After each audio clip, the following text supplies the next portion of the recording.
It's showtime! That's from Creep Show, remember? No, I don't, but okay. Okay, Leslie It Nielsen. does seem like a good opening. I don't know. I saw it says it's showtime on the StreamYard. So is that how it says it? Okay. Yeah, it says it's show. Okay, welcome everybody to Geeky Geezers. I'm your host, Agent Boomer. It's my co-host, PaPa Pacelli. Hey everyone, how's it going? What you sipping on? Nothing actually. I just finished a diet ginger beer, and now I'm all out.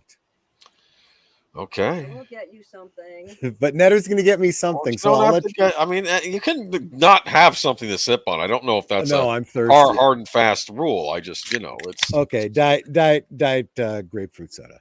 I have a cherry Coke here, in case you were wondering. Hey, and everybody in the peanut gallery there, let us know if we're coming through okay, if you can hear us, see us, and everything. Because I'm having a YouTube problem. The stream is not coming up for me. I'm getting the spinning circle. Netter's giving me a thumbs up, so she's okay. So I'm guessing it's not our internet connection. Greetings all. Welcome, Daniel. Yeah, let us know if there's anything. Let's say hi to everybody. Netter's Network, hello. I think you were first. So welcome. D Pensec, Joshua V. Good evening, guys. Good evening to you. I'm trying to see if I missed anybody else. Let me see here. I don't know. I gotta scroll through all of this. I saw before YouTube went down on me. I saw David Pensack. I saw Steven Deleted Scenes Otten in there. Of course, Netter, saying her hi, sweeties, to everybody because she's awesome that way.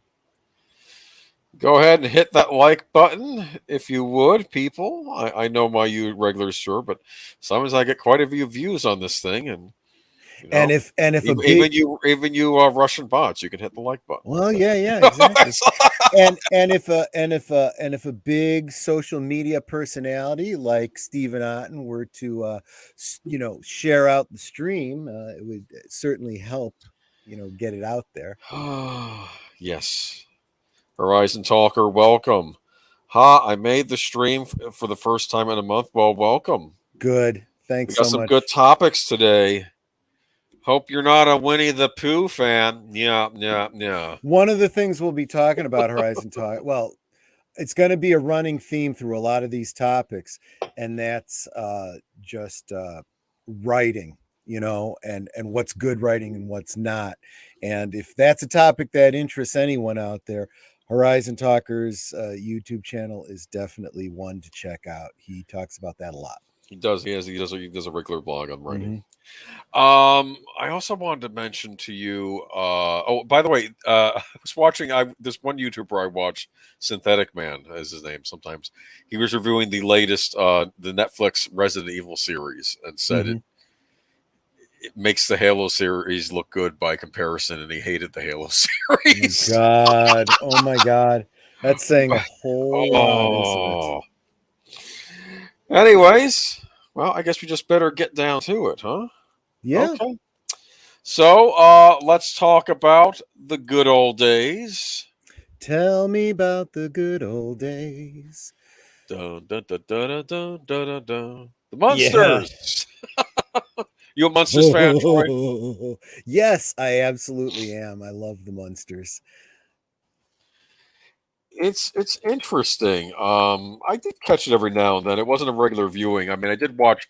Not that I didn't watch old shows from the 50s. I used to watch like Dennis the Menace and Ozzie and Harriet. I would catch those on Disney, I think. But I did catch. It's funny. All Munsters is all on Peacock right now, right? I don't know. I don't. NBC Universal, so it's all on there. And I was watching some episodes last night to prepare, and well, we should probably talk about what the premise of the show is, shouldn't we? Yeah.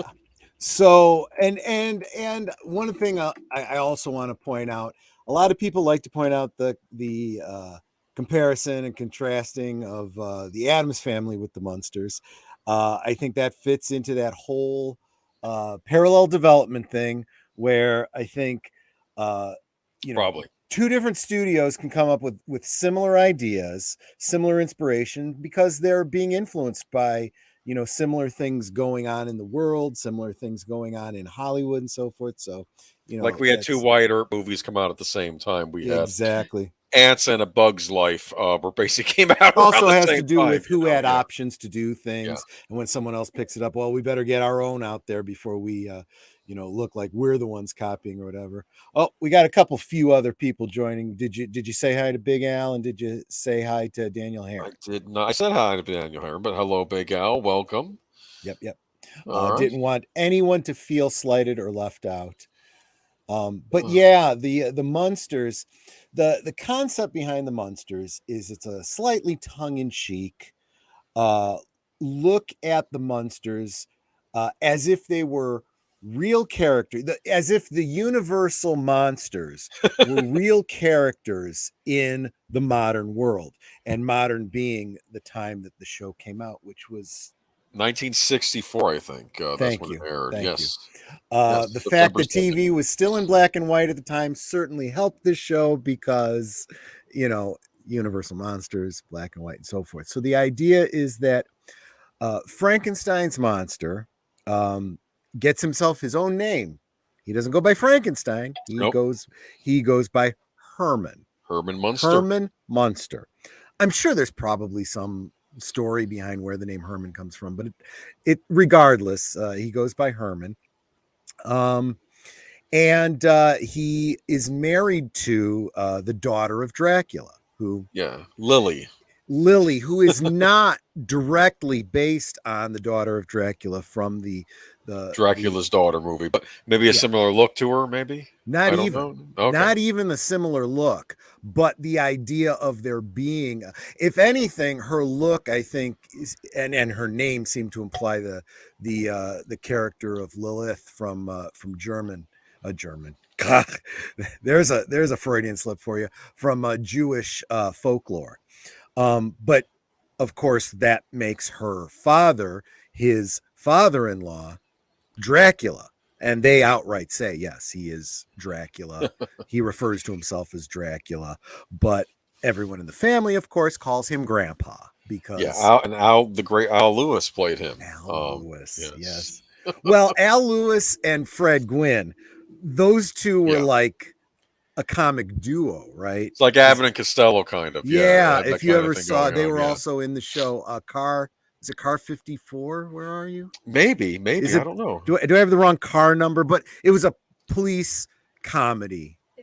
Car 54, where are you? It is Car 54. Car 54, where are you? Yeah. And they play not the Munster characters that they play themselves, but they come off still very similarly because, actors tend to, show through their characters. Lily and Herman somehow have a son, who is neither vampire nor Frankenstein monster. He is a werewolf. Yeah, Eddie Munster. Looks like he takes after the mother's side of the family, though, with the widow's a little peak bit, and the pointed ears. A little bit, right? And so the shtick here is, yes, they're monsters. Yes, they're the horror characters that we knew, but everybody kind of has them misunderstood, right? It's kind of one of those whole maybe slightly preachy. Don't make assumptions about people based on how they look, right? They live in this Victorian kind of rundown type of place with dead trees and brambles all around, and they keep a dragon underneath the stairs that they call Spot. Grandpa has a dungeon where he does all of his experiments and spells and potions and stuff like that. Yeah. And I think maybe it's in the pilot, they have a niece that comes to stay with them. Yes, Marilyn.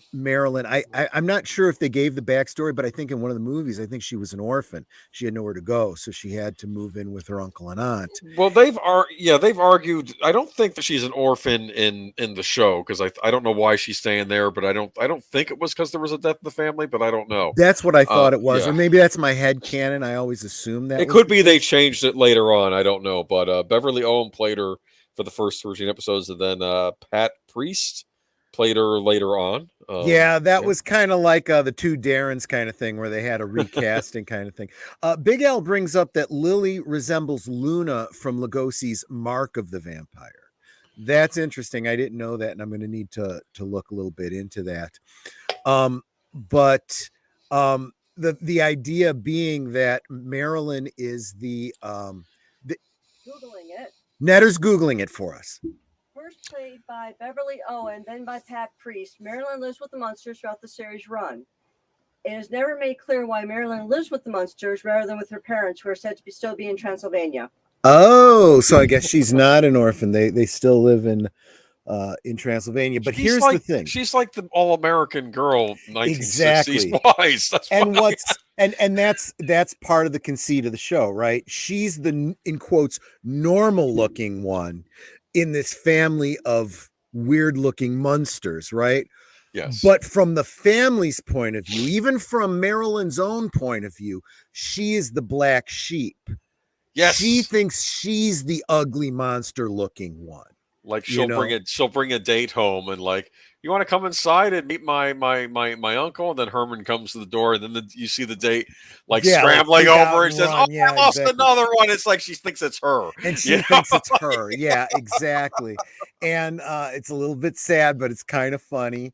Herman works in a mortuary. He is a mortician.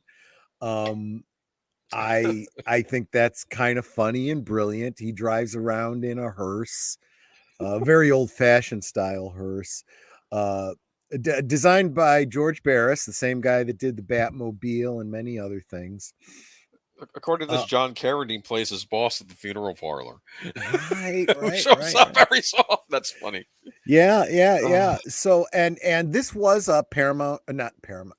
Universal. NBC must have been on NBC. Yeah, it was a Universal production, so it was right. They had the rights to do whatever they wanted to with the Universal monsters. Yeah, and from time to time they did imply, other either family members or people they knew or stuff from the home country, would come by to visit. If they wanted to throw in the Gill Man, they could totally do that. Did the Mummy ever make an appearance? I don't know.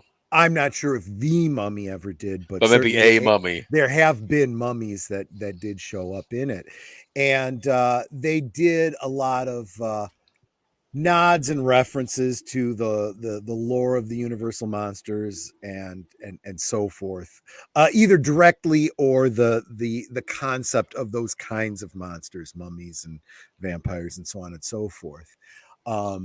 Things like Lily, when she would go to sleep, she'd literally have a lily in her hands, and she'd cross her hands over her chest, and she'd lie back like she was dead. It was wild.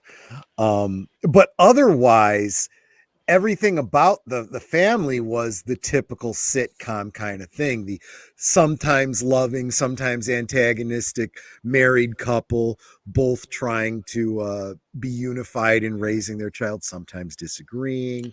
The child being mostly, 60s style obedient, but getting into trouble from time to time. Grandpa being a little wacky and not liking his son-in-law. It's another weird dynamic. The usual thing, like must get it from his side of the family. Yeah, that always sort of ripping on him like my son-in-law is a moron. But at the same time, you got the impression that they were also really good friends, because they'd get into these shenanigans together and stuff.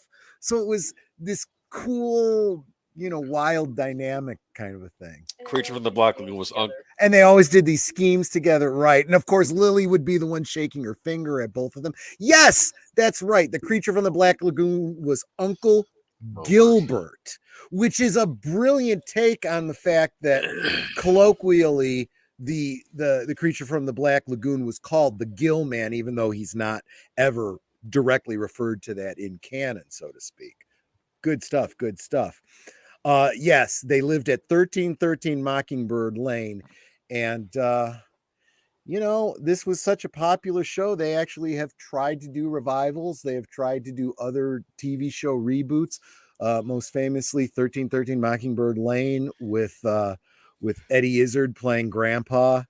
That did not go over well at all, even though I liked the basic idea. It just didn't take off. I remember the Munsters reboot from the 90s. Do you remember that one?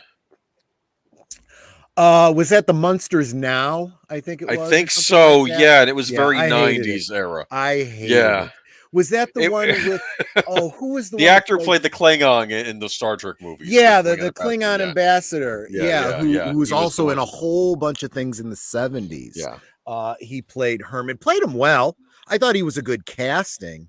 Yeah, just in like it was like how we were talking about on what do you call it? Gravity Falls the other day on Master Channel. How they're always making fun of how the 90s mess everything. Like, didn't they 90s up D&D for a period? Wasn't that a thing? Yes. It's just, it was a really, really, really bad time. But, oh yes. Utter Dread points out Eddie always carried around a werewolf toy that I think he was called Wolfie. Yeah, no. Yeah.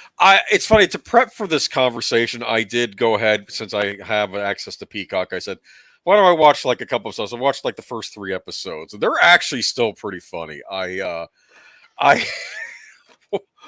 thing that I made a point about, there's like an episode where, like there's a thing in the newspaper. Oh, the newspaper's saying there's a horrible creature stalking around the park at 12. There was a horrible creature stalking around the park at 12:30. Last night. And Herman says, "That's ridiculous. I was in the park. I didn't see any horrible creature." Yeah, exactly. Exactly. Yeah, I did mention they had a dragon named Spot underneath the stairs. Absolutely. Yeah, that was great stuff. Do you know how many seasons that show lasted? It only lasted 2, but here's the kicker. It went up against Batman, lost ratings, and got. Yeah, and it probably would have had a lot of the same viewership as Batman, so I could see why they would have. It made it to 70 episodes. That's pretty good for a show that was only on 2 seasons. 2 seasons, but 70 episodes. That's a lot of episodes per season. That strikes me as odd. Did they do like 2 an hour? Because I don't know how they would get to that. I wouldn't be surprised if they didn't film episodes back to back. I'm sure there was a little thing about well, you kids may not understand this, but there was a whole big thing about syndication. What will save a show and what will doom it to be forgotten forever? And that was, can you get past, what was it, 60 something episodes? Yeah. If it's past 60 something episodes, it's popular enough for advertisers to throw it on like weekly, like either at the weird hours of the day or late at night or something, and then people will catch it then. Which is exactly how shows like Batman and Star Trek and the Munsters and Gilligan's Island. That's how everyone who didn't actually grow up in the 60s, like, I know despite what you guys might think, Boomer and I are not children of the 60s. No, we're children of the 70s. So no, I'm a child of the 80s. You're a child of the 70s. I'm more of a child of the 70s. But yeah, we weren't around when those shows first came out. Nope. We only saw them because they made it into syndication and were played ad nauseum. In fact, we didn't even see them weekly as they were originally shown. We saw them daily, usually in the afternoons after school, right? Because over here in Chicago, WFLD, which was the channel that played Son of Svengoolie. Well, now he's just Svengoolie. He grew up. Right. But before he went national, he was, a Chicago name. WFLD here in Chicago, which eventually became Fox, which, whatever. Anyway. He was the weekly show, but all week long you could watch the Munsters in the afternoon, and I absolutely did. And later on, they even started doing like 2-3 episodes a day in the afternoon patch where there was nothing else to put on. That's really all it was. And I just sit and watch them over and over again. And then like Svengoolie would sometimes do on his show, he would do the Munster Go Home. That was a big one that he did a lot. But there were several other Munster films, like theatrically released films. That's right. Yes. They were in color, though, weren't they? In color, which I guess is kind of cool, but I didn't like it. If I was to, watch them, I'd want to like rip the DVD to my hard drive and desaturate them so I can watch them in black and white, just cause. But it doesn't matter. I mean, yeah, I want to address this. Depends. Like, you got better reruns in the 70s. My reruns were 70s shows, which sometimes they were good, like Three's Company. Yeah. Sometimes they were stuff like Different Strokes. I'm sorry. I'm mean to Different Strokes, aren't I? I pick on that show a lot. Yeah, Different Strokes. We'll talk about that another week. Yeah, that's going to be a one for another time, especially because of all the spin-offs from that. My most hated sitcom of all time is still Mr. Belvedere. I liked Mr. Belvedere. You like Mr. Belvedere? Okay, well, we'll have I liked Mr. Belvedere himself. I like the actor, sure, yes, him. but it's just I don't know. I don't think Svengoolie ever grew up. What, Zootopia? I'll tell you what.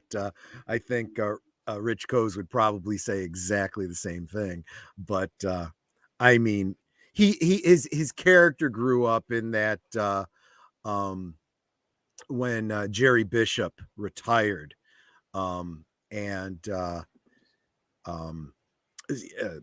Rich Coase said to him, I'd like to keep the Svengoolie idea alive. Do you mind if I go and do Son of Svengoolie? And he was like, oh yeah, go for it. I think that's a brilliant idea.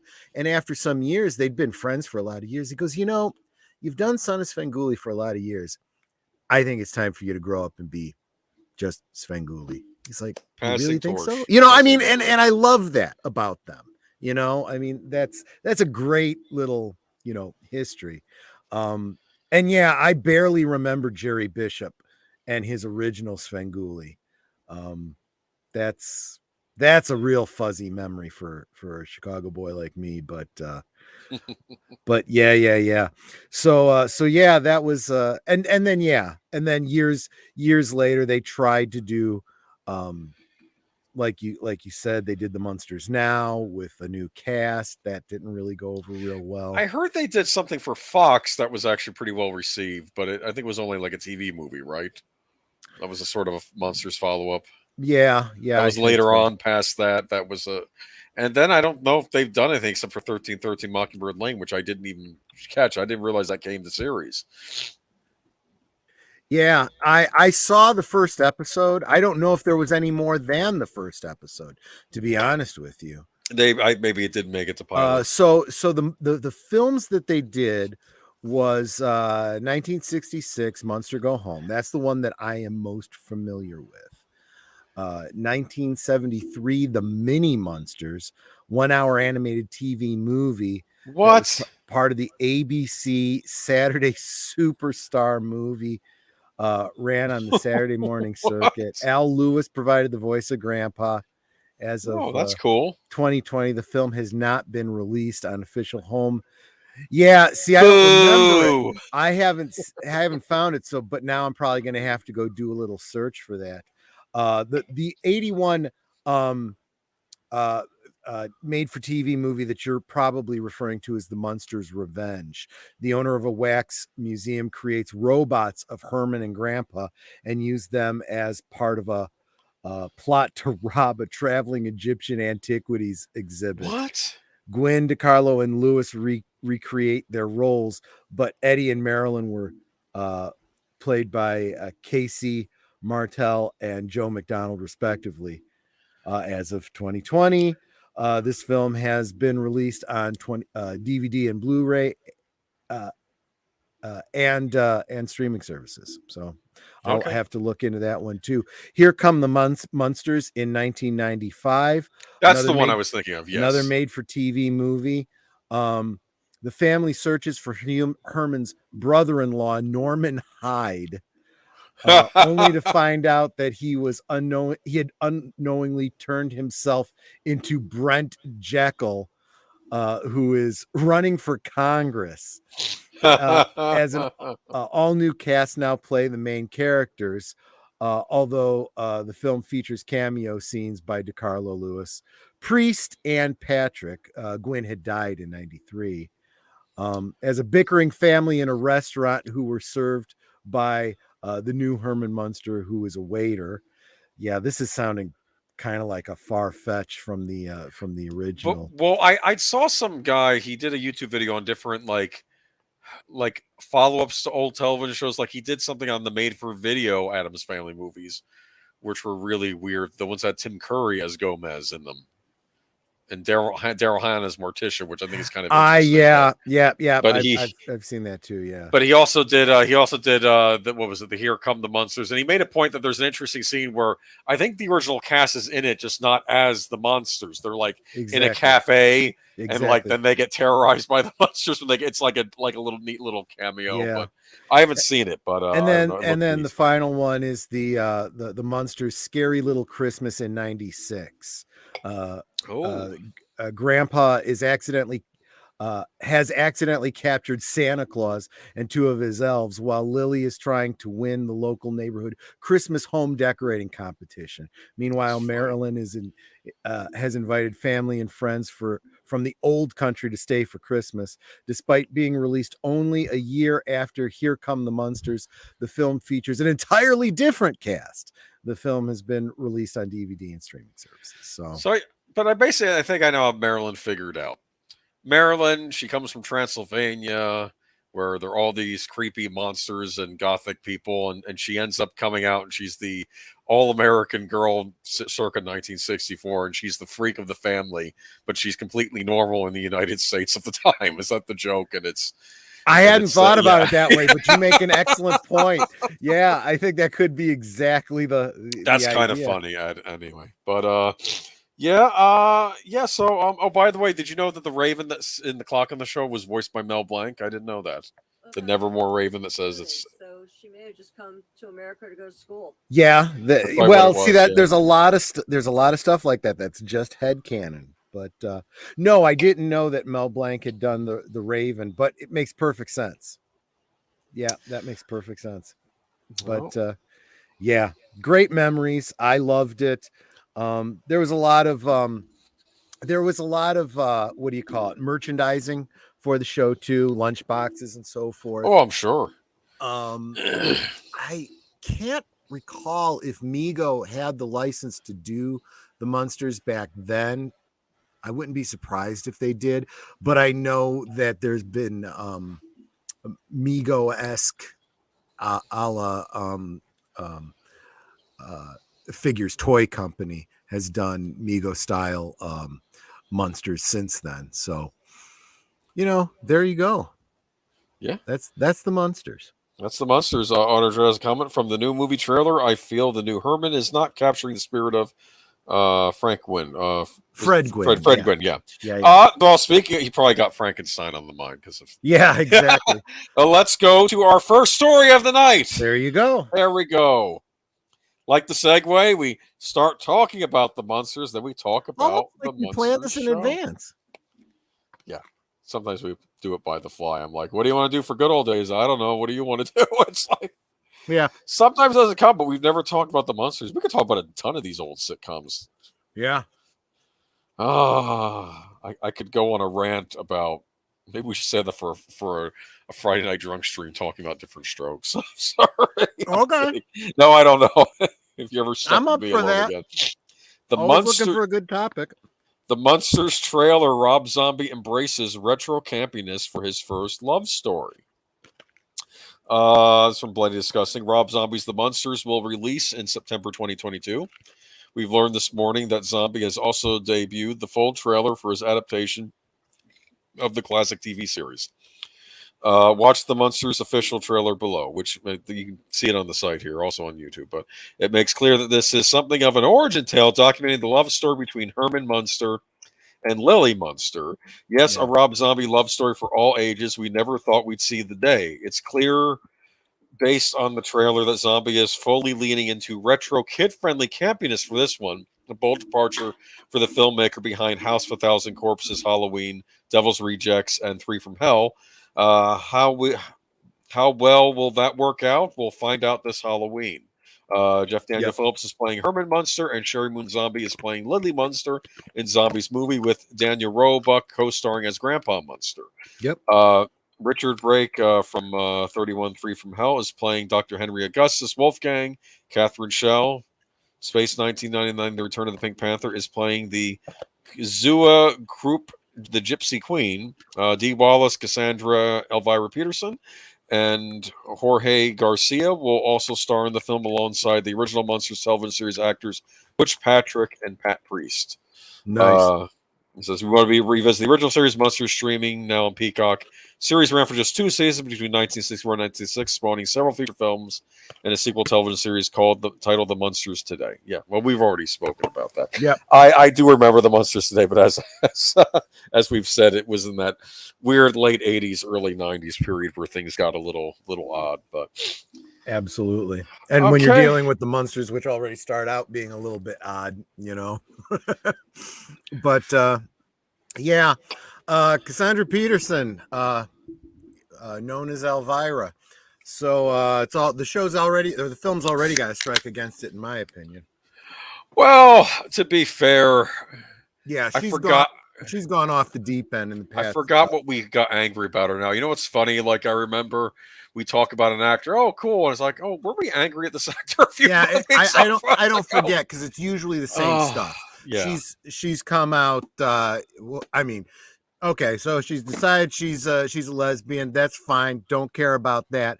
But she kind of went off on a man-hating rant for a while there. So it's like, you know what? You can just curl up and in your crypt. I don't care.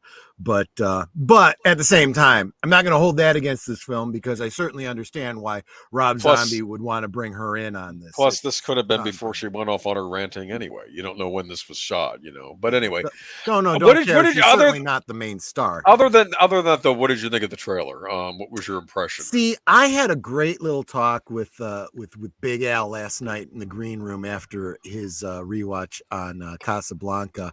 Get out your DVD of Casablanca and sync it up with our stream. It was really definitely worth it.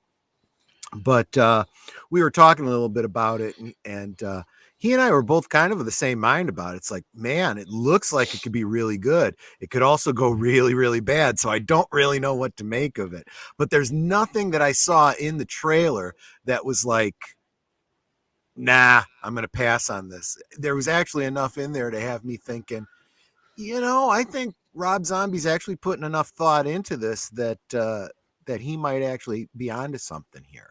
I saw a lot of nods and homages to some deep dive lore of the Munsters, enough to have me believing that, yeah, he knows this subject matter, and he's probably going to do a decent job on this.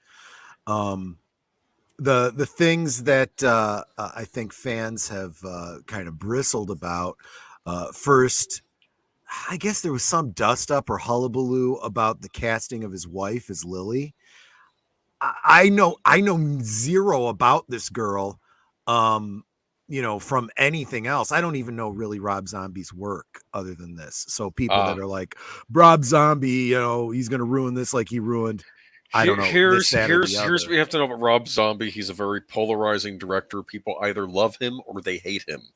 I have seen some of his movies. They're different. I'm gonna say that, but as far as Sherry Moon Zombie, she seemed fine in this role in the trailer. Yeah, it looked like she was. That's doing what I was gonna say. I have Carlo. the benefit of coming to it with no preconceived notions. I don't really need to know anything about her or about Rob Zombie. In fact, maybe I'm better off not. Let this be my first experience with both of them. She seemed to, and I'm going to say this about all three of the main characters, the one playing Grandpa, the one playing Lily, and the one playing Herman. Yes, they don't seem like exact clones of DiCarlo and Gwyn and oh darn, I'm forgetting Grandpa's name. Al Lewis. Yeah. Because here's the problem. When you are, think about the people that were in the Addams Family, right?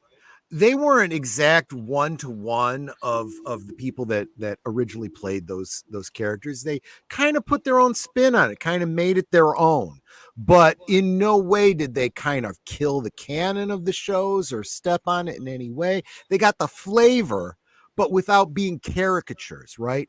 I don't want someone to go in and play Fred Gwynn playing Herman. I want someone to go in and play Herman.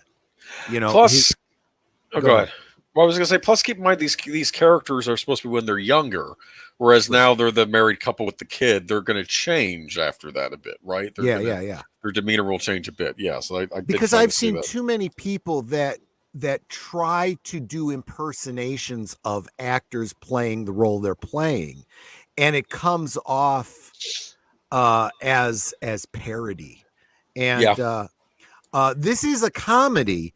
It should not be a parody of a comedy, right? We want it to actually be the Munsters. So in so doing, and again, I did front load this with, I know Al Lewis and Fred Gwynn, not just from their time together in the Munsters, but also their time together in Car 54, Where Are You? And other appearances that they've done. So I don't want to see Al Lewis in this. I want to see whoever this new actor is. Another one that people thought was kind of odd. This is a common thing that I'm seeing on commentaries about the preview, is that the grandpa character has a mustache. Why does the grandpa character have a mustache? He doesn't have a mustache in the original show, and it's not like it's the actor had a mustache and refused to shave it or something like that. It's something that was decided on for the character. But I have to look at that and say, well, he's Dracula. Dracula with a mustache may not fit with your idea of the Bela Lugosi Dracula, but it sure does with the famous portrait of Vlad Tepes. Also, in the Castlevania games, at least the later games, oddly enough, the original games, he looked more like the Bela Lugosi Dracula, but later on, he does have more of the trim beard thing going on. Sure. Which I thought was so. I'm wondering if they're not going for that. This is, Dracula, and who knows? Maybe he decides to take the mustache off at the end or something. I don't know. We'll see.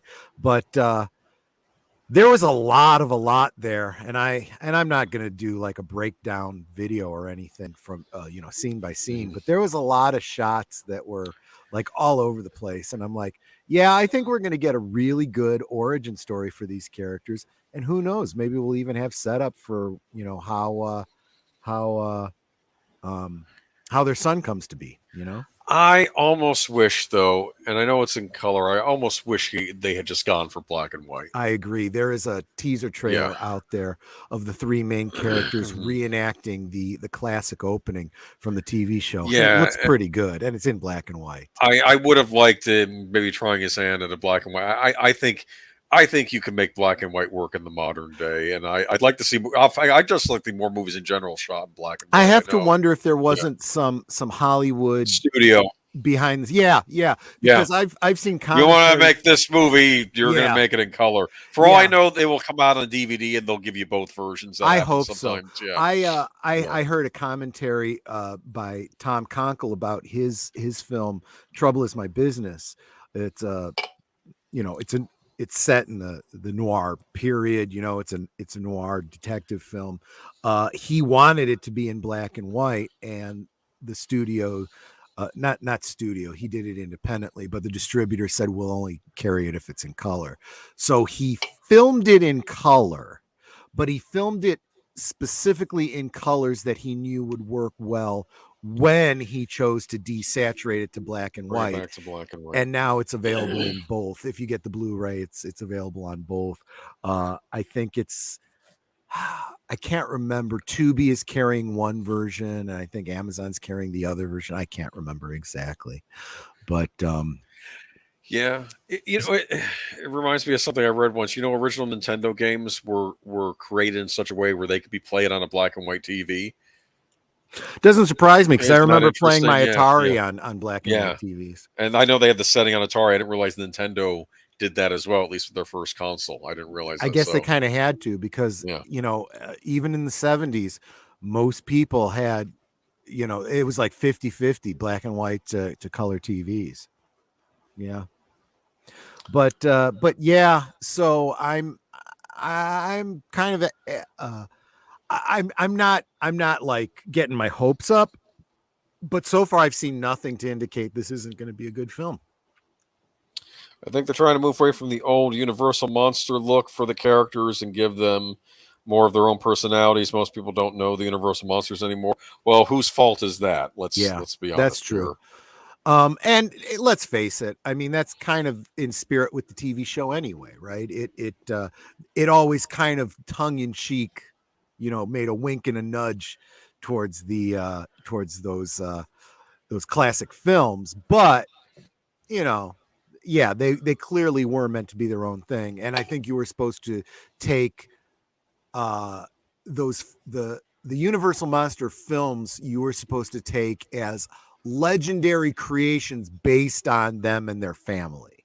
These are the real world monsters, in quotes, that the monster films were fictionalized depictions of. Also, I've heard a lot of people talking about how the show looks really, really low budget. And I guess people that know Rob Zombie are saying, well, that's kind of what he does. He does low budget. And he does. Honestly, that 60s show was pretty low budget too.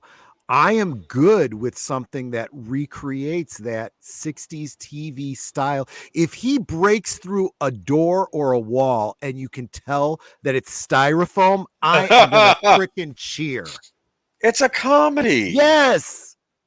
That's the point, It's like when you saw Austin Powers, and some of the sets in that did not, of course, I mean, I guess they were supposed to be evocative of the old Bond films, so they looked even chintzier, but that was the point, right? I think about ridiculous. What was it? Spaceballs. You idiot! You caught their stunt doubles, and the stunt doubles clearly don't look anything like, and even the one playing the girl is a dude with a cigar hanging out of his mouth. I love movies that break the wall like that. Exactly. Yeah, there's this. Oh, Black Dynamite was another one. I don't know if you've seen that. It's a spoof of the black exploitation movies of the 70s, and there's a scene in it where like he's giving like a soliloquy, and he's trying to give the soliloquy, and there's an obvious mic banging down like in front of the camera, and the actor is like looking up at it and then trying not to look at it. That is funny. Oh, I don't know, but I think this could be good. We'll wait and see, and hopefully there's also a black and white version in the works. I think that's what it probably needs most. But okay, but all right. So Munsters, we'll keep our fingers crossed. I guess. And as we get more information about it, we'll certainly bring it to you. But it's something to look forward to. Hopefully, it's weird seeing directors that are not known for making like G or PG rated material now doing it. Remember David Lynch did A Straight Story? Crickets? I don't think so, but yes, he did. I know. I believe you. He directed it. From what I had heard, David Lynch said, "I want to, in the modern day, which I guess is the late 90s, I'm going to direct a movie that will get a G rating." That was the purpose of The Straight Story. Have you ever seen it? No, I haven't, but now I'm going to. It's interesting. Here's the plot. A man has to go see his brother and I guess make peace with his brother because he's getting older and his brother's getting older. Maybe they can, mend the relationship. But he can't drive anymore. His eyes didn't get okay to get a license, so he gets a ride-a-mower and uses the ride-a-mower to go cross states. I heard about that. I haven't seen it, but it's a good movie, and it's not your typical Lynch movie, but it's a good movie. I do recommend it. But I didn't know that was David Lynch. Otherwise, I would have made it a priority. Okay. Yeah. All right. Cool. And Sissy Spacek's in it too. All right. So moving on to a category we have on here called independent comics. We've talked about this so we haven't. for a while. refrain from calling it Comicsgate because I don't think Comicsgate really exists anymore. That's just a pejorative that the media wants to use now. Here's what I think. I think that it's people just trying to make things on their own away from the big two. Yeah. And I think specifically in this instance, it's somebody who's been so vocal about, mainline comics. I think he's just kind of putting his money where his mouth is. Yeah. He's saying, look, this is what I've been talking about all this time. Now I'm going to show you what I'm talking about. Now, I've talked about Eric D. July, also known as Young Ripa, on this channel before. I'm not affiliated with him, just so you know. So I'm not. This is not. This is not a sponsored show. We're just think talking he's cool. News here. Yeah. But yeah, here Eric July breaks the bank with launch of Isom, his first Ripaverse comic book. Let's go into this from Bounty in the Comics, because you're not going to find this kind of article many places, are we? But the crowdfunding world was upended today as Eric July launched his first book in his Ripaverse series, Isom #1, on his own website. The crowdfund site is complete with different packages and features similar to a Kickstarter Indiegogo campaign, but all through July's own infrastructure. Now, already I'm impressed because he's doing this not through another service, because as we've known with certain services, I'm thinking Kickstarter mainly, they will yank your campaign. Yep. If they don't like what you're doing. I think that's what happened with one Candace Owens when she, well before she became a political commentator, was just trying to be a business entrepreneur. But July bucked trends from most comic crowdfunders by creating a platform where he could not get banned, evading problems other conservative content creators have had on crowdfunding sites. July has been promising his Ripaverse comics to be coming for months, talking about his project on various live streams and promotion of the launch. Over that period, he reported he collected more than 20,000 email signups for notifications on the project, fans showing incredible amounts of interest in his work. Faced with companies that won't listen to the fans or critics, Eric July set up to create his own superhero universe as a counterpunch to the liberal corporate entertainment. Ripaverse website was unveiled a full day before the pre-orders for Isom went live, with videos of July's mission statement for the book, as well as Welcome to the Ripaverse video explaining the bigger picture of where Isom #1 will fit into his overall vision. You know what? One of the things he makes a point about in the video, it's basically, we're going to stick to canon. Yeah. What happens here, it's canon. We're not retconning things later on. We are, what. In other words, he's going to be a good storyteller. He's going to think it through, and he's going to live with the consequences of his decisions. Imagine that. The canon and continuity, he was bringing that up. Fans reacted with an outpouring of support for the Ripaverse project, with more than 8,000 backers, 800,000 raised on the first day of the campaign. Isom #1 is fast on its way to becoming the most successful crowdfunded comic of all time. An incredible feat for someone not using Kickstarter and Indiegogo as a platform, but directing viewers to his own website. As a publishing, Isom #1 has earned 952,201.37 from 9,688 backers. I think it's doubled that since this article came out. He's doing very well for himself. Yep. And I wish him well and good luck. But frankly, I think in this case, it's just a lot of hard work. And just I'm very impressed. That's all I'm going to say. So a lot of people talk the talk. He's walking the walk. Real-time update. His original campaign goal was $100,000. As of this moment, 8:48 p.m. Central Time, he has a total revenue of $2,524,764.86, with a total purchase of $28,324. With That's 68 impressive. days to go. See, so it was partly because he hit his campaign goal within hours that the news started flying. Within days, he was over $1 million. And within just a few more days, I think it's only been, a week? We're looking at 2.5 million now. I think what I read somewhere, and I can't quote this, so don't hold me to this, but I heard that he had put in $200,000 of his own money up front to get this thing started. So what that results in, well, first he's made his money back and he's a millionaire. Well, that's not really true. That's kind of what I was talking with Netter about this. The reality is he needs to do the printing and shipping of these. I don't know how much of that, how much that's going to cost. Whatever's left over of that 2.5 million after he does that, is his profit. But he's definitely made back his 200,000.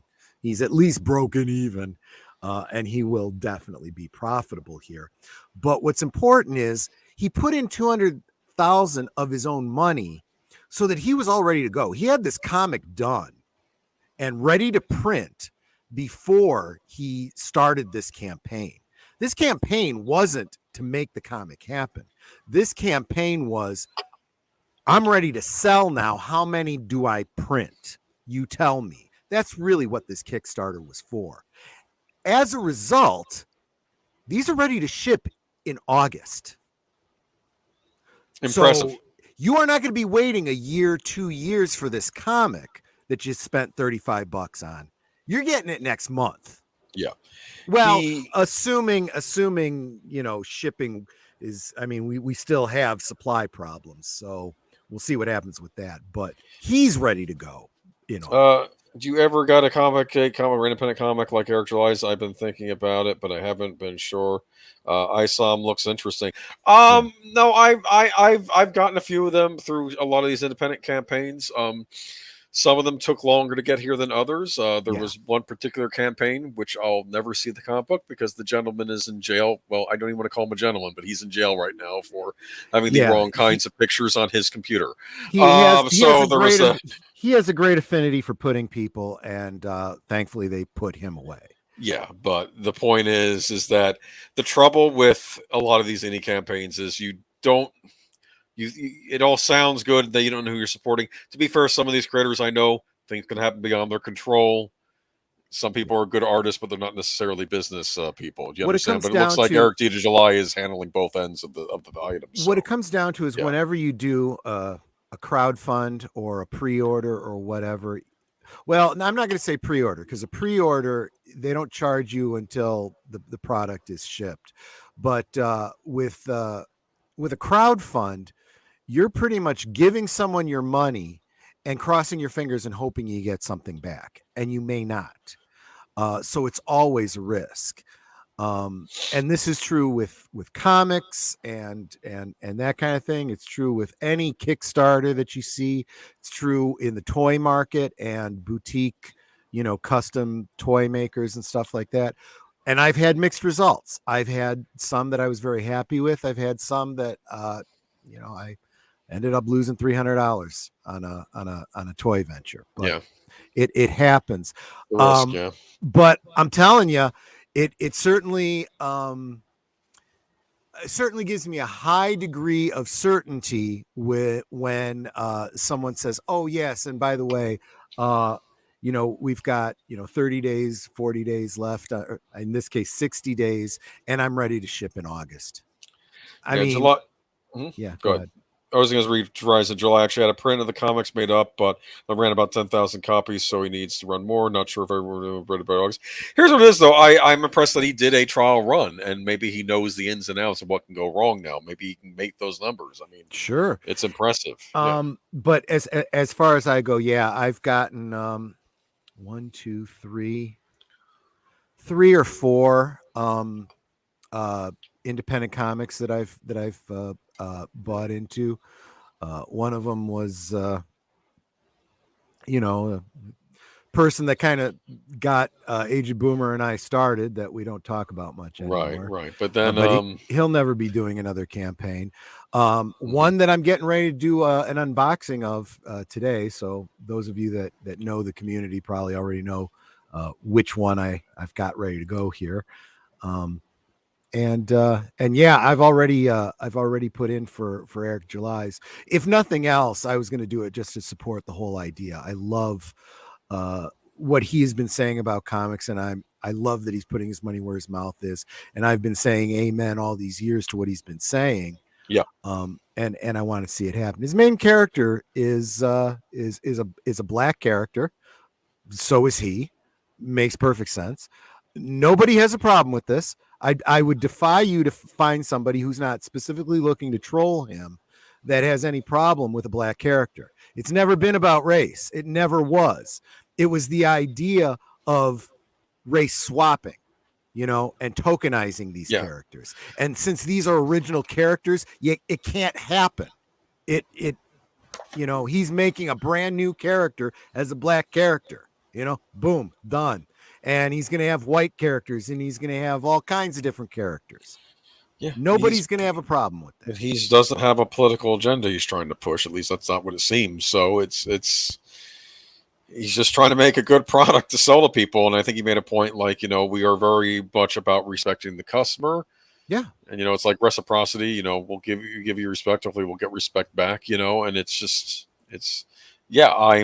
all for what he's doing. And like I said, there've been other campaigns, like one campaign I supported, I know the woman ran into some trouble with the artist she had, so it's taking a while. But I actually give her points at least for she always gives updates on the comic about where she is, even though it's taking a lot longer than she ever expected to be. She at least updates and has apologized and stuff like that, and it will eventually come out. Yeah. But this guy, he's just right off the running. I'm glad thank you for reminding me. That's why you got a blue wrench there, Horizon Talker. He's done a bunch of review videos for a bunch of different independent comics.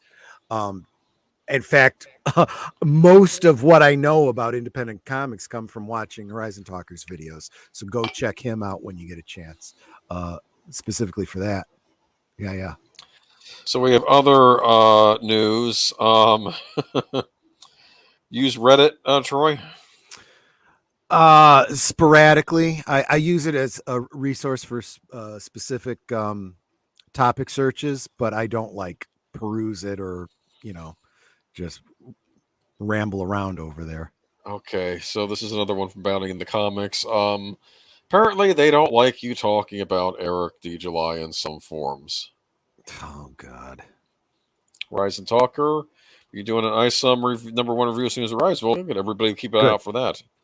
I've been meaning to get one of these indie comics, but none of the comic really called to me. The ISOM comic may be the first one to get. Here's what I'm going to say. Eric D. July, he just strikes me as being very serious. Like, this isn't just like a one-off passion project. I think he really wants to start his own comic book company. I mean, I think that's basically what he's trying to do here. His domain for this is Ripaverse.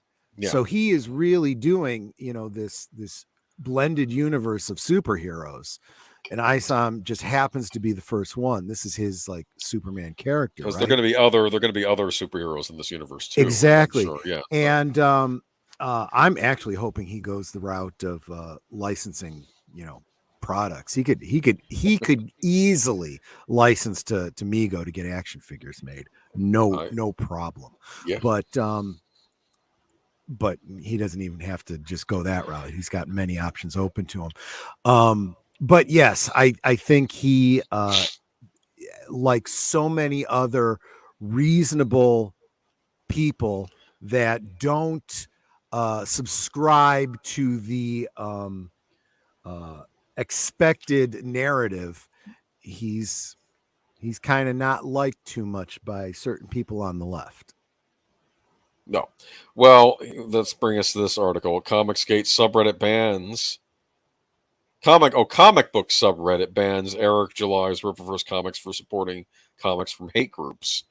Okay. I would love to hear how they justify him as being part of a hate group. A black man? Really? Yeah, is this ridiculous. Where we're going with this? Okay. This is where we are. Okay. Eric July's launch of his Rippaverse comics was banned by the comics book subreddit, which touts over 2.5 million true believers. Twitter user Uncapped Turtle shared a screenshot showing the subreddit banning July's promotional video for Rippaverse comics titled "Welcome to the Rippaverse." Not only was the promotional video banned from the subreddit, but the user attempted to share it was also permanently banned. So they just banned the user too, not even just the topic. An error message on the post reads, "Sorry, this post has been removed by the moderators of our comic books. Moderators remove posts from feeds for a variety of reasons, including keeping communities safe, civil, and true to their purpose." A message from a moderator then stated, "You have been permanently banned from participating in our comic books. You can still view and subscribe to our comic books, but you won't be able to post or comment." It continued, "If you continue," I like how it said continue. If you have a question regarding your ban, you can contact the moderator team for our comic books by replying to this message. The user did indeed contact the moderator team and asked, "I'm curious, why was I banned?" The moderator responded, "You broke number one rule as pertaining to supporting comics from hate groups.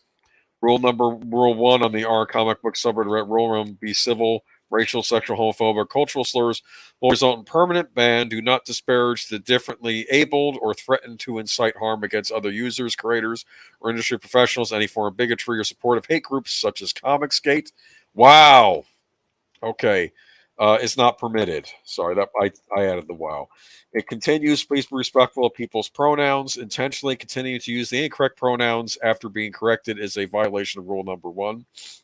While debating and differing views are encouraged, please keep all discussion on topic and do not resort to personal attacks. As a general rule, don't be a jerk." It goes on, "Individuals of every demographic are important and deserve representation, both in media and as creators behind media. Deliberately propagating forms of erasure, belittling the wants and needs of others, individuals, and simply complaining about forced diversity have no place in this community."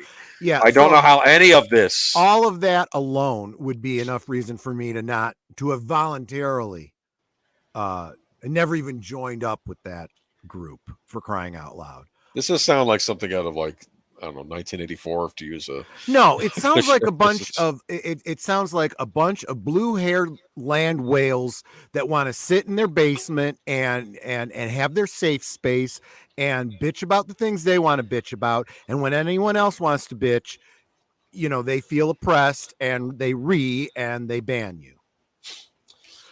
For crying out loud, this is a black man who is well educated, who is an entrepreneur, someone I respect a great deal. Nothing racist about him, and just to lump him into Comicsgate because he's not, supporting the comics you like. Well, screw you. This is why DC and Marvel are fucking going bankrupt. Nobody is buying those damn comics. So congratulations, you people that are propping them up by creating these communities and talking about them, and apparently not buying the comics because they're fucking going bankrupt. Everybody is buying from independent comic book companies that are doing great because that market exists. People want that stuff. One of the things I'm going to be saying about, and I haven't even opened this independent comic that came this weekend, but I'm excited about it the way I used to be as a kid on New Comic Wednesday. I used to go to the comic book store. "What have you got for me?" And I'd get all excited and I would read them all week long. Okay. I have lost that zeal for comics. I started to kind of get it a little bit more when the Marvel Universe started, but they shat all over that too. So I'm completely out, as are most fans. That's why people are gravitating here. That makes us phobes and haters. Because you want to save the medium. Yeah. Because they're killing the medium. The only thing propping up DC and Marvel at this point are the successes these properties have in other mediums, like maybe like movies, or don't buy my book. Well, we don't. And if you don't like ours, don't offer anything to the Kickstarter. We don't need you. We just blew out $2.5 million.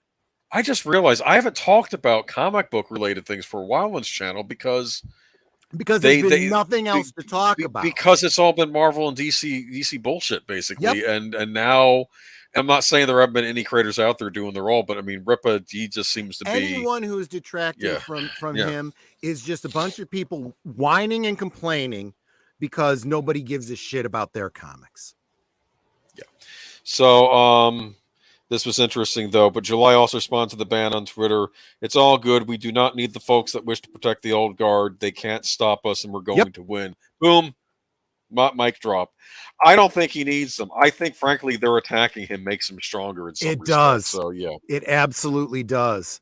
Everything that gets some notice to this campaign is good for it.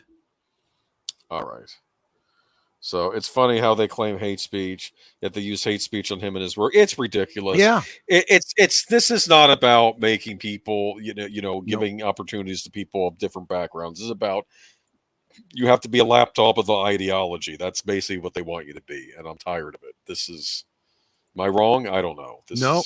Absolutely right. Yep. Because he should be celebrated. I mean, and instead he's just this.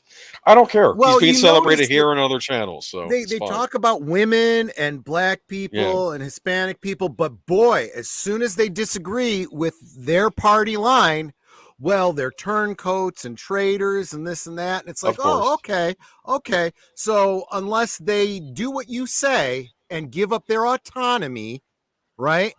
Which is the exact opposite of what you claim for them, right? Yeah. Black Lives Matter unless they disagree with you. Black Lives Matter unless, they happen to be placed inside someone else's body at the time, right? They have all these double standards. You can't take their slogans at face value. It's bullshit. Well, moving on to Marvel. We like Marvel here. I'm sorry. Not anymore. Okay, former Marvel visual effects artist opens up about poor working conditions. I often wonder how they can keep cranking out all these effects movies over and over and over again. Because let's face facts, television movies, especially anything super related, tons of visual effects that have to be cranked out regularly. And I don't normally hear about who's doing this stuff behind the scenes. Well, here's someone posted about it. Former Marvel visual effects artist opens up about what they say were poor working conditions at the studio. After the Infinity Saga, the Marvel Cinematic Universe is moving forward with Phase 4 with no signs of slowing down anytime soon. The MCU has grown except for their bottom line. That seems to be an indicator. Everything's a success. Shut your mouth. Oh, yeah. The MCU has grown exponentially with the arrival of multiple new heroes as well as and the expansion from films and the TV series via Disney+. In fact, Marvel President Kevin Feige says the MCU franchise plans are now mapped out until 2032. Oh, wow. That's pretty bold of him to say. He may not even be there in 2032. He really meant to say 2132. But anyway, okay. Yeah, well. However, despite the accolades directed at many newer Marvel films and TV series, not everything about the universe has been praised. Recently, the MCU has been called out by many for what is seen to be poor CGI work and declining special effects quality. The most recent example of this was the new Disney Plus series She-Hulk Attorney at Law trailer, which was panned on social media for what seemed to be lackluster CGI work in creating a superhero alter ego of Tatiana Maslany's new MCU character, Jennifer Walters. Lackluster is probably a little bit optimistic, really. You remember when we talked about it on this channel, my thumbnail included the She-Hulk as Princess Whatever from Shrek. Yeah, from Shrek, yes. Many found the latest She-Hulk trailer and images to be representative of the MCU's struggling visual effects quality. Now, former Guardians of the Galaxy and Spider-Man visual effects artist, Dhruv Govil, has supported his peers in the industry taking issue with the working conditions at Marvel Studios. Responding to an article posted by The Gamer on Twitter that claimed visual effects artists refusing to work with Marvel, Govil added his own personal experience. The former visual effects artist said that he had seen fellow colleagues break down for being overworked and credited working on Marvel projects with his decision to change industries. Read his full tweet below. Working on Marvel shows is what pushed me to leave the visual effects industry. They're a horrible client, and I've seen way too many colleagues break down after being overworked while Marvel tightens the purse strings. Despite the MCU's success, its visuals have often been point of criticism. Much of the backlash has been claims that the franchise has no visual language, with scenes sometimes looking washed out. Captain America Civil War and even fan favorite The Avengers received this criticism. However, even as newer projects like Eternals, Thor, Love and Thunder, WandaVision have arrived on screens, comments from viewers about spotty visual effects work have become more common. Location shoots have been hindered due to ongoing coronavirus beer bug pandemic, forcing Marvel Studios to rely more heavily on green screens. This has placed more burden on visual effects artists. However, Govel's tweet suggests that this is not the only problem, but that extreme pressure and a declining budget often also affects work conditions on an MCU project. The artist's comments also indicate that he feels Marvel visual effects artists are not properly compensated for their efforts. And no comment has yet been made from Marvel Studios regarding the matter, and chances the studio will not address. The chances are the studio will not address it. It's certainly interesting to hear former visual effects artists weigh on the issue, given these production team members are often on the receiving end of fan backlash to poor CGI. What do you think? Yeah, so there's a the more saying, things change, the more they say the same. That's what this reminds me of. Well, yeah. There's a saying in IT, but also in just about every area of business. You can have it fast, you can have it cheap, or you can have it good. Pick two. You can't have all three. And I've been seeing some of the quality that's been coming out, and I'm saying, well, there's a time factor involved. They're rushing these things. They're probably not putting the money into it that they need to do.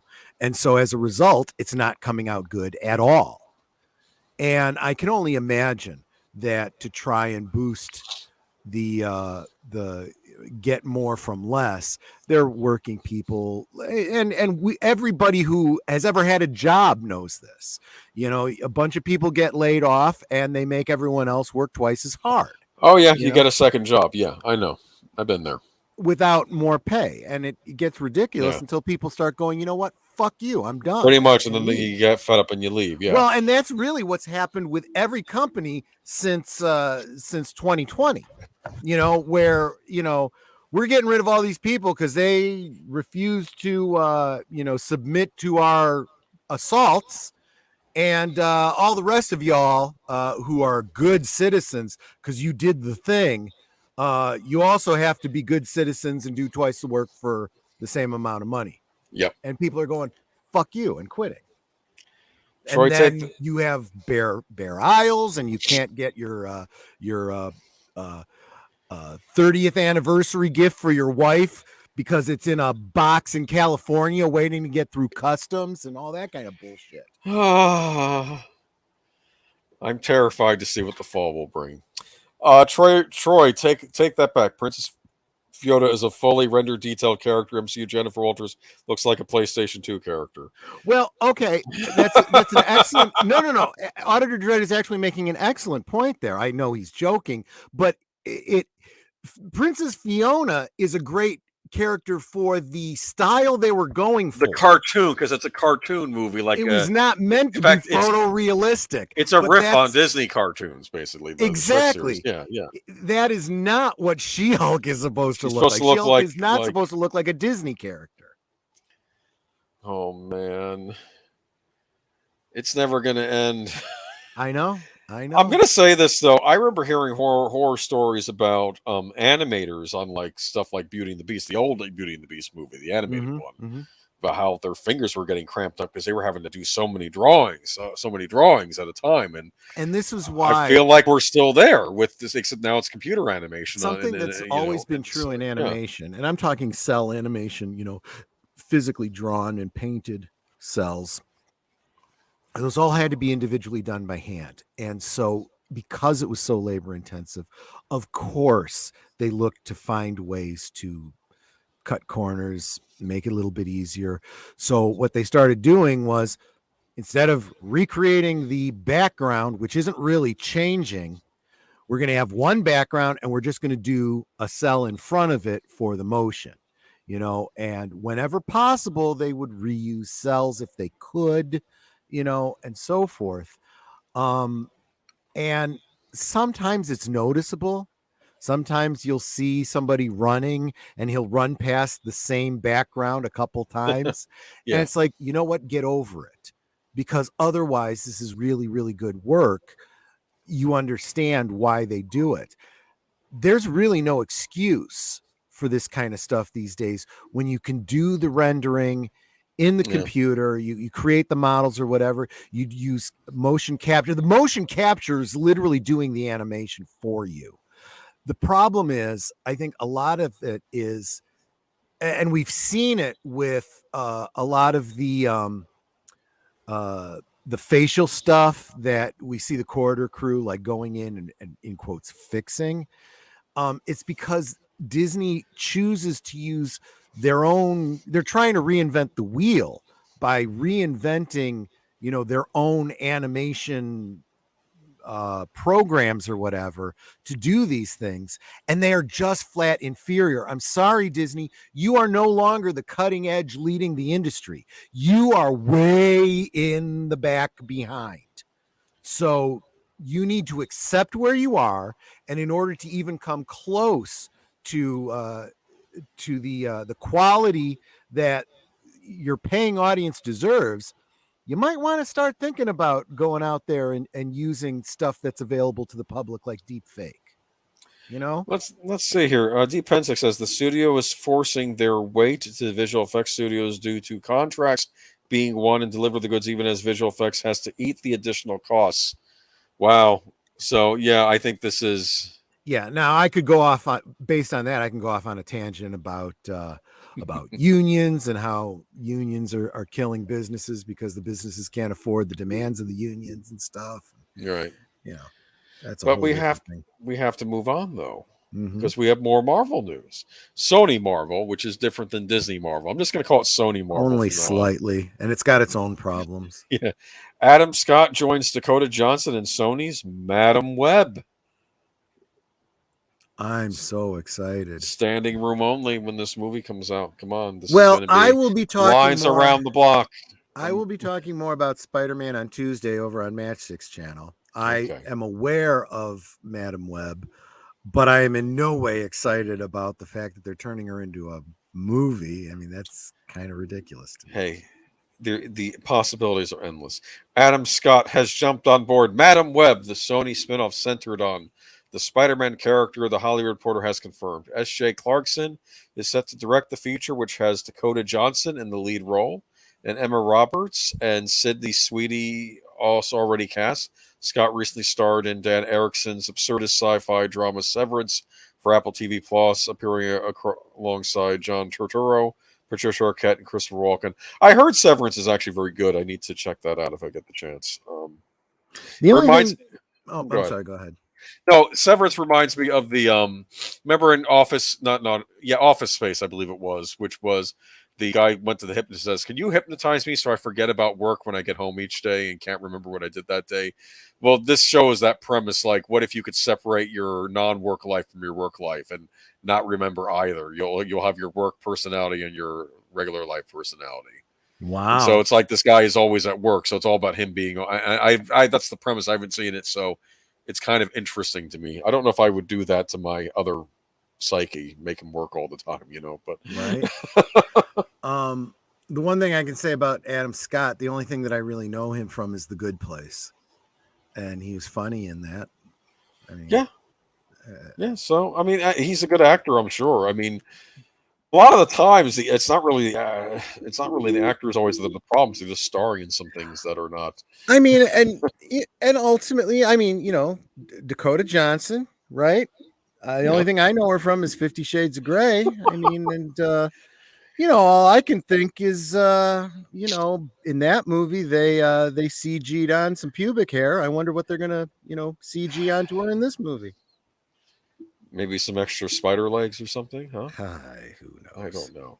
I like the fact you included her picture from that movie in the thumbnail. That's funny. Okay. I just because what else is she known from? If you see Dakota Johnson, you're like, who's that? I'm trying to think what else I've seen her in. She played the wife of Johnny Depp's character in that Black Mass movie, but she was only on screen for a little bit. I don't know. Well, I mean, she's definitely a step up from Amber Heard, so good. I remember when that came out, Richard Roper was going on a tear about 50 Shades. He was saying that Dakota Johnson, he sees her more like an actress you'd see on a sitcom, like that, like a Two Broke Girls sort of thing. That's actually not an erotic BSM BDSM movie.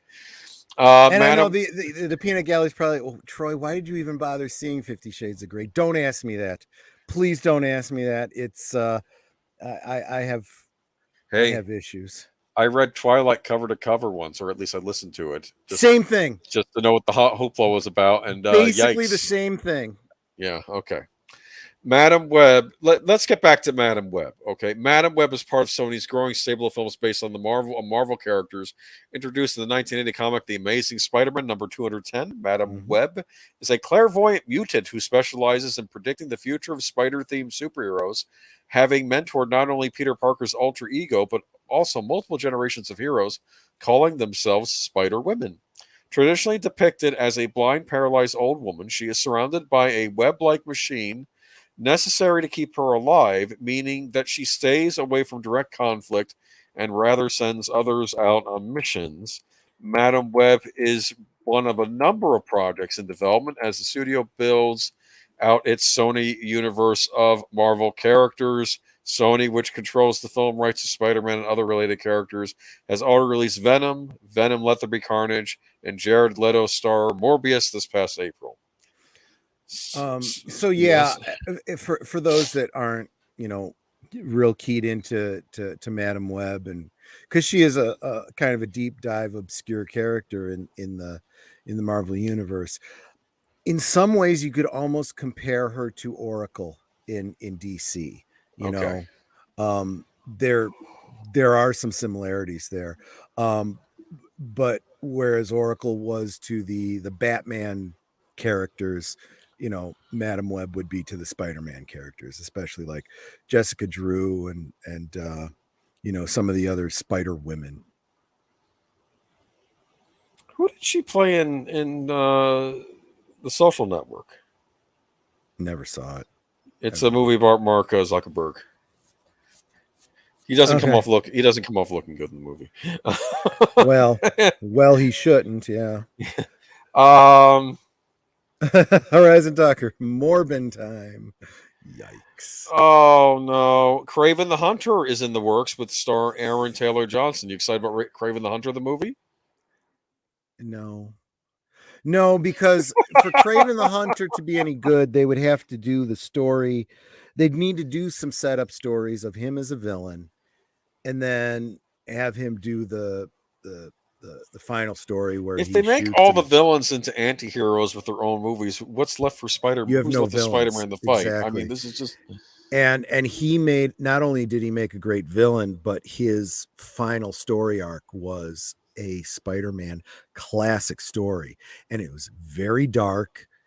You could definitely make this PG, even R-rated, and it would be a great film. But they don't have the balls to do a film like that. So they're going to make him some sort of an anti-hero. He's going to be another kind of Punisher type character, and he'll be protecting the jungle from poachers or something, right? That is not who Kraven the Hunter is. Well, it's I know it's creative license, and that we know what the public wants. So apparently not, since every time they make these kinds of decisions, they end up losing money. Someone called Amy Ritter. I don't know. Speaking of, Tex Ritter joined Troy and myself, and I believe who we're having on as the guest this Friday for a rewatch of High Noon with Sir Tex Ritter wrote the song. Yeah, Sir Torrin Clegane will be with us. Tex Ritter wrote the song for it. 70th anniversary. Okay. Yeah. I've never seen it. In 70 years, I haven't seen it. And tune in Tuesday to hear Troy ramble about Spider-Man. Yep. You talk about the time you met the Spider-Man in the flesh in the mall. You remember that story? Yeah, I certainly you should will bring that up again. I certainly will bring that up. Yeah. Look at this. Sega Genesis Mini confirmed for North America, released this October. Okay. You excited? Is anybody excited? Does anybody care about retro games other than me? Atari 2600. No one cares about the Atari 2600. when people remember Atari fondly, Commodore 128. Actually, I'll say this: if you are a fan of Atari, they're coming out with a fancy collection this fall for consoles, and I assume PC. That's going to have like everything on it. It's going to have 2600, 5200, 7800, Atari Lynx, Atari Jaguar. Does that mean that arcade games? Yeah, they're going to have everything on it. Yeah. If you want to play, like, say, Space Invaders and play the different versions, the 2600, the 5200, they'll have all the different versions of it on there? No, because Atari doesn't own Space Invaders. Okay, well, fine, but whatever games Asteroids. You want to play the different versions of Asteroids, you're welcome to it. Okay, yeah. It'd be cool if they would include some third-party games in this collection, because I'd like to play the Atari version of Space Invaders. In fact, from what I heard, the Atari version, I think the Atari version, or one of those versions of Donkey Kong, was better than the one on the NES. But, it's... well, definitely the Space Invaders was probably the best home console version that was out there. At the time, and so was their Missile Command. Missile Command was also really good. Missile Command is good. What I do like, though, this collection will include the arcade games on there, and the arcade games were actually fairly sophisticated. They hold up as good as anything from the period, like Pac-Man or, Dig Dug and all that. They did some good arcade games. Centipede's still a great game. So yeah, if you are interested, there is an Atari. I think it's an Atari 50th anniversary collection. I think that's what they're calling it. I can't imagine it's been 50 years. I have to look that up. But Sega Genesis Mini. When did Pong come out? Might have been 50 years ago. Okay. Well, it was the early 70s. Yeah. Early 70s. Anyway, if you're interested, if you're like me and we're playing games in the early 90s on console, you may have either had a Sega Genesis or a Super Nintendo, and some of you may have been lucky enough to have a Sega CD, which was the CD attachment to the Sega Genesis, which could play CD games and also like CDs as well. But basically, here we have Sega has announced that it's bringing the Sega Genesis Mini 2 to North America on the 27th of October. And the neat thing is the original Sega Genesis Mini was modeled like a miniature version of the original Sega Genesis. This looks like the updated model they came out with a few years later, which was more of a square compact version of the system. Okay. And that's what this version is going to look like, but it's going to have different games on it. The mini console, which follows the original which follows the original Mega Drive Mini, that's what they called it in Japan and Europe, and includes more Genesis titles and Sega CD titles to boot, was previously confirmed only for Japan, but will be enjoying the 50-plus games it includes in the West as well. The console will come with the coveted 6-button control pad, the only way to play Street Fighter II on Sega's 16-bit behemoth, as we're sure you're aware, which is compatible with the original Genesis Mini. That's not true. You could use a 3-button pad, and if you wanted to use your feet or use your fish, you had to press the start button to switch between the two. It was very cumbersome. That's why they came out with a 6-button control pad. let me ask you a question. You said that originally it was just going to be for Japan, and then they decided to open it up to other markets. Do you know why they do that? I mean, it just seems like okay, yeah. I don't have some insight on it. I don't know. Okay. When the original Sega Genesis came out, it was a worldwide announcement. They announced, and here's how it worked. There was a Sega Genesis, a Mega Drive Mini made just for Japan, which had its own specific list. There was another version released, Sega Genesis Mini for North America, and also the Mega Drive Mini for Europe. And cosmetically, they looked different because they were looked differently in Europe and the North America, but they had the same game lists on them.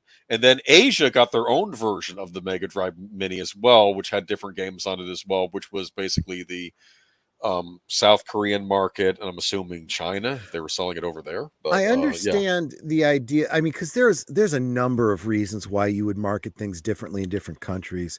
Some might have an issue with some story element in some game, or some games are more popular than others in other regions, right? But the idea of putting something together just for your home country, I should think you'd want as many sales as possible, and it sounds like that's what they're doing.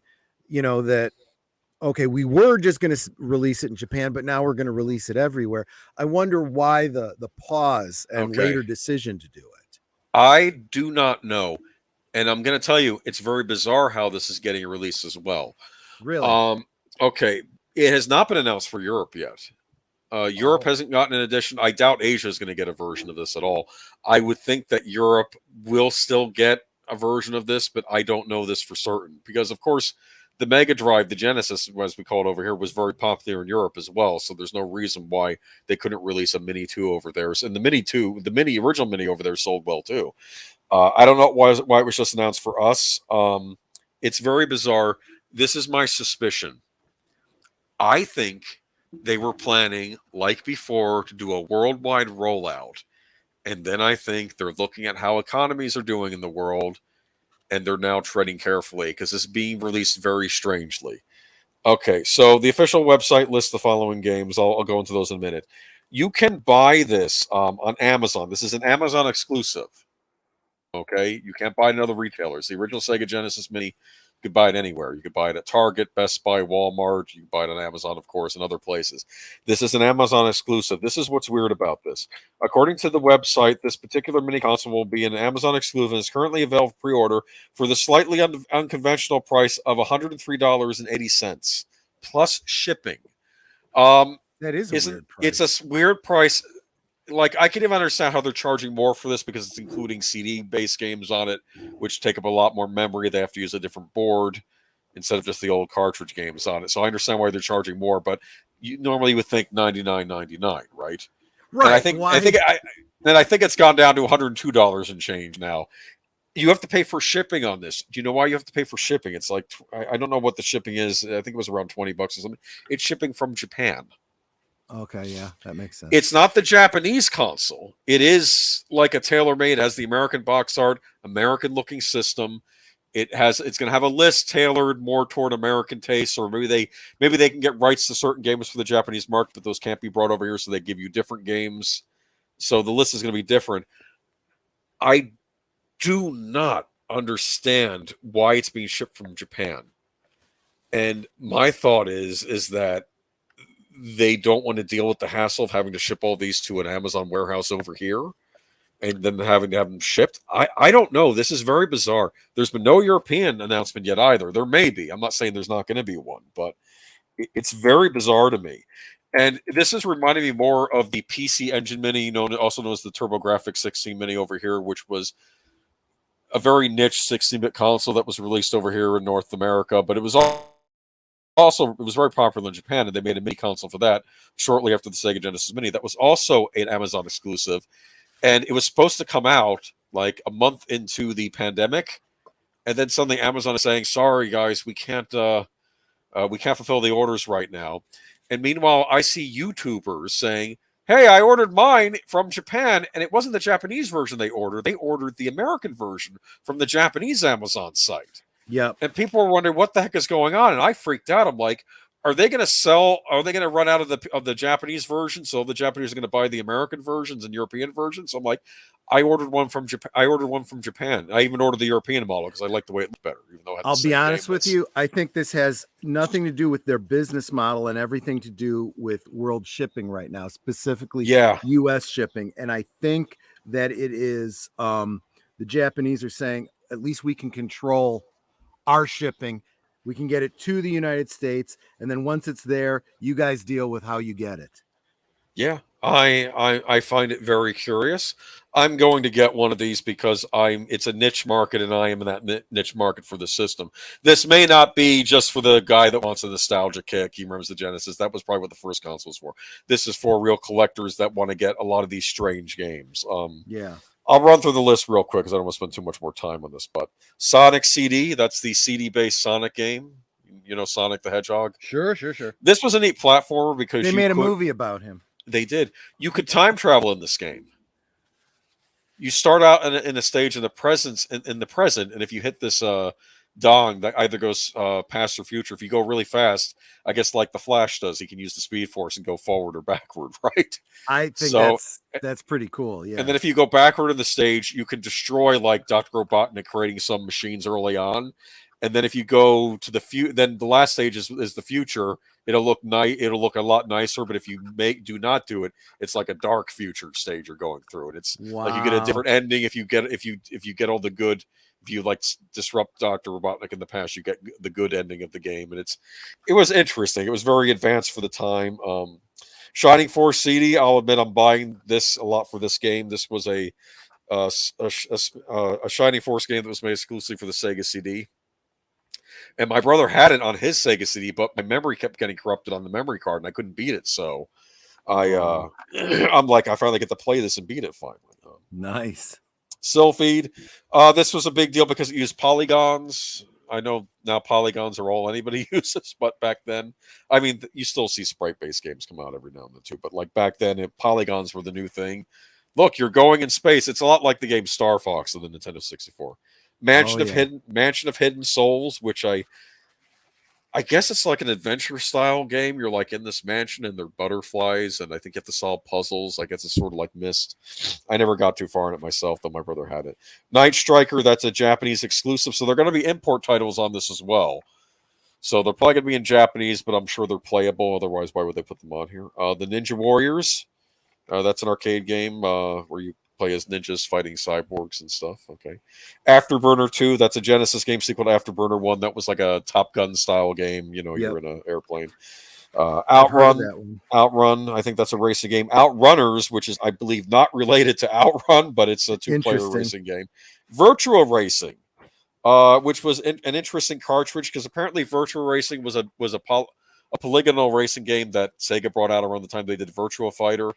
And it was a big deal. And apparently they made a cartridge for the Genesis that was like $100 cartridge, I think, or at least a very expensive cartridge, which did the polygons. But they had to build so much of this cartridge just to get the game to work. So that's on here. That's neat. Super Hang-On, a bike racing game. I don't know why they're front-loading this with racing games. Maybe they're trying to get all the racing games out of the way with the first list. Sonic 3D Blast, isometric 3D Sonic game made by Traveler's Tales, who later went on to make the Lego games. You know, like Lego Star Wars and all that. I think they started out with this game. Shining in the Darkness, that's an RPG. Vector Man 2, sequel to Vector Man, a game that used... I want to say it used vector graphics, but it didn't use vector graphics. It just used... I think it used some kind of rendering. I think they got... It just strikes me as ironic that you would have a game called Vector Man and not use vector graphics. Maybe they're vectors somewhere. I don't know. You'll have to take a look at it and let me know if it's... It had an interesting look to it. It had like a rendered look. The Ooze, you play a puddle of slime. Does this have something to do with the Teenage Mutant Ninja Turtles? No. Oh, okay. It'd be cool if they put one of those games on here, but I don't think they're going to be on here because of the license. Bonanza Brothers, where I think you play bank robbers that have to evade police, which is interesting. Alien Soldier, which is a weird game where you play this bird warrior creature. It's a treasure game. And there's some weird stuff on here. Okay. Rainbow Islands Extra. Ever hear of the game Bubble Bobble? Does that ring a bell? Mm-hmm. Okay, it's in that series, except the guys are using rainbows instead of bubbles. Okay, but it's okay. Sure. But it's in that series. Splatterhouse 2, sequel to Splatterhouse 1. I'm very excited. This is where you play a guy that looks like Jason Voorhees, and you have to just kill all these horrible monsters in this haunted mansion. Looks like, in other words, it's a rip-off game. It's a homage. It's we didn't have the rights to it, so it's a homage. Listen to me. Back then, and even up into recent years, video games, I argued, had themes.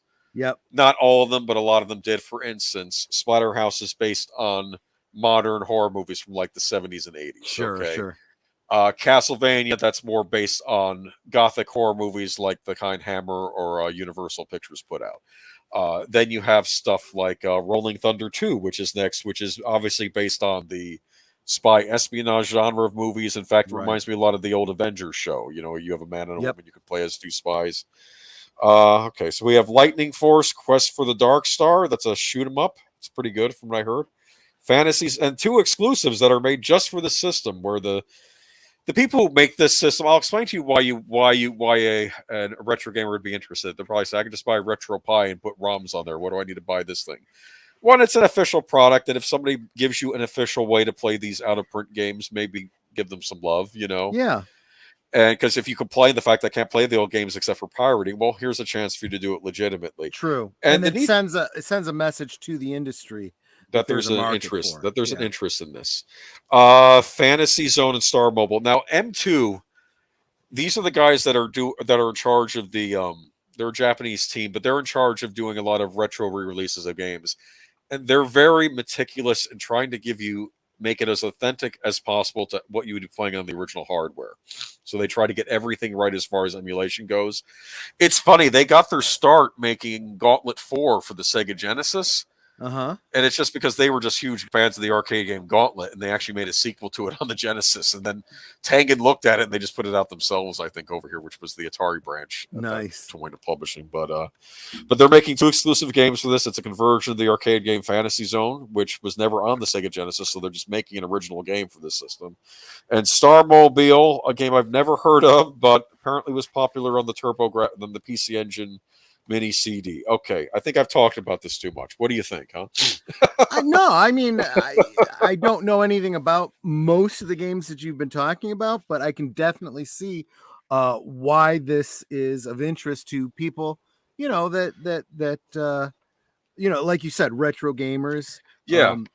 Well, for me, it's this. I had the Nintendo systems growing up. My brother had the Sega system. So there was always a little bit of envy when your sibling or when a friend or a sibling has your opposite system. It's why they used to call the things in the back day the vicious console wars. How you're a kid on the playground and the Nintendo and Sega kids are fighting each other over which console is better. Because secretly, deep down, you'd like to have both, but you can't afford to own both.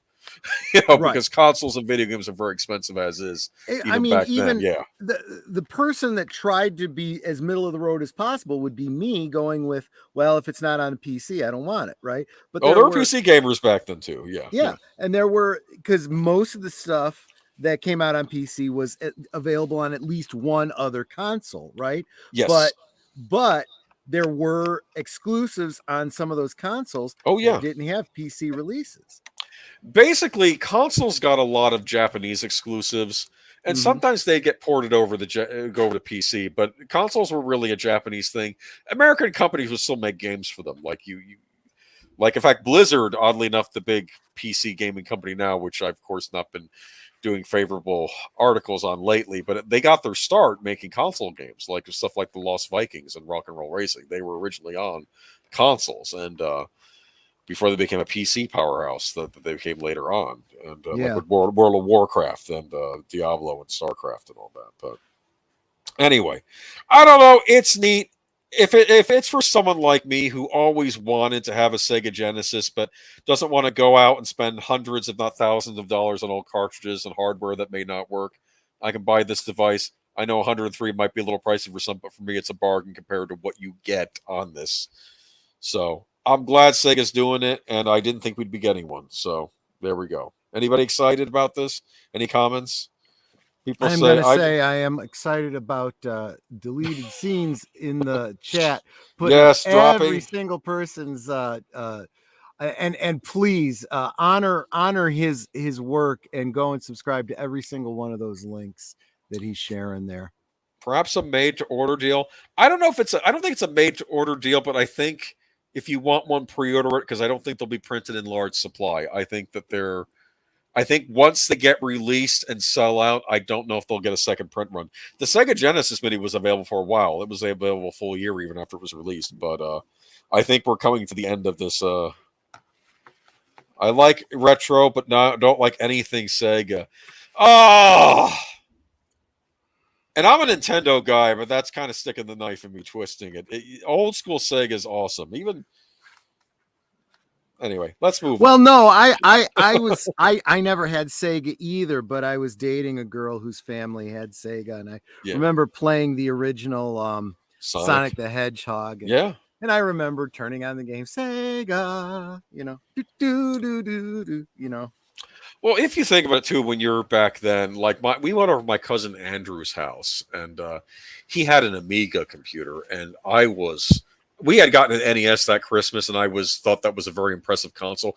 I was seeing what the graphics the Amiga could do, and I was like, I didn't know graphics like this were even possible. Yeah. Like I was looking at Shadow of the Beast with the parallax scrolling, and then like that summer, my brother bought himself a Sega Genesis, and it came with Altered Beast, and I'm like, okay, so this is. I didn't know game consoles would be this good, and I of course wanted to get my first 16-bit console like my brother, so I got the TurboGrafx 16, which big collector's item now, but back then it was not the most well supported console over here. But then I got a Super Nintendo later on. But Yeah, but yeah. I don't know. It's good memories. If you, for those of us who were Gen X kids or at least young, and they grew up in the '90s, and you want to revisit these things but don't want to break the bank. This is a good, inexpensive option for it. And there's a company called Retrobit that makes very good Sega Genesis USB controllers, and they work on these mini consoles too. So if you want to get more controllers in different colors, they sell them, and they're not really that expensive either. And they work on the PC too, if you want to use them for PC games that don't use analog sticks.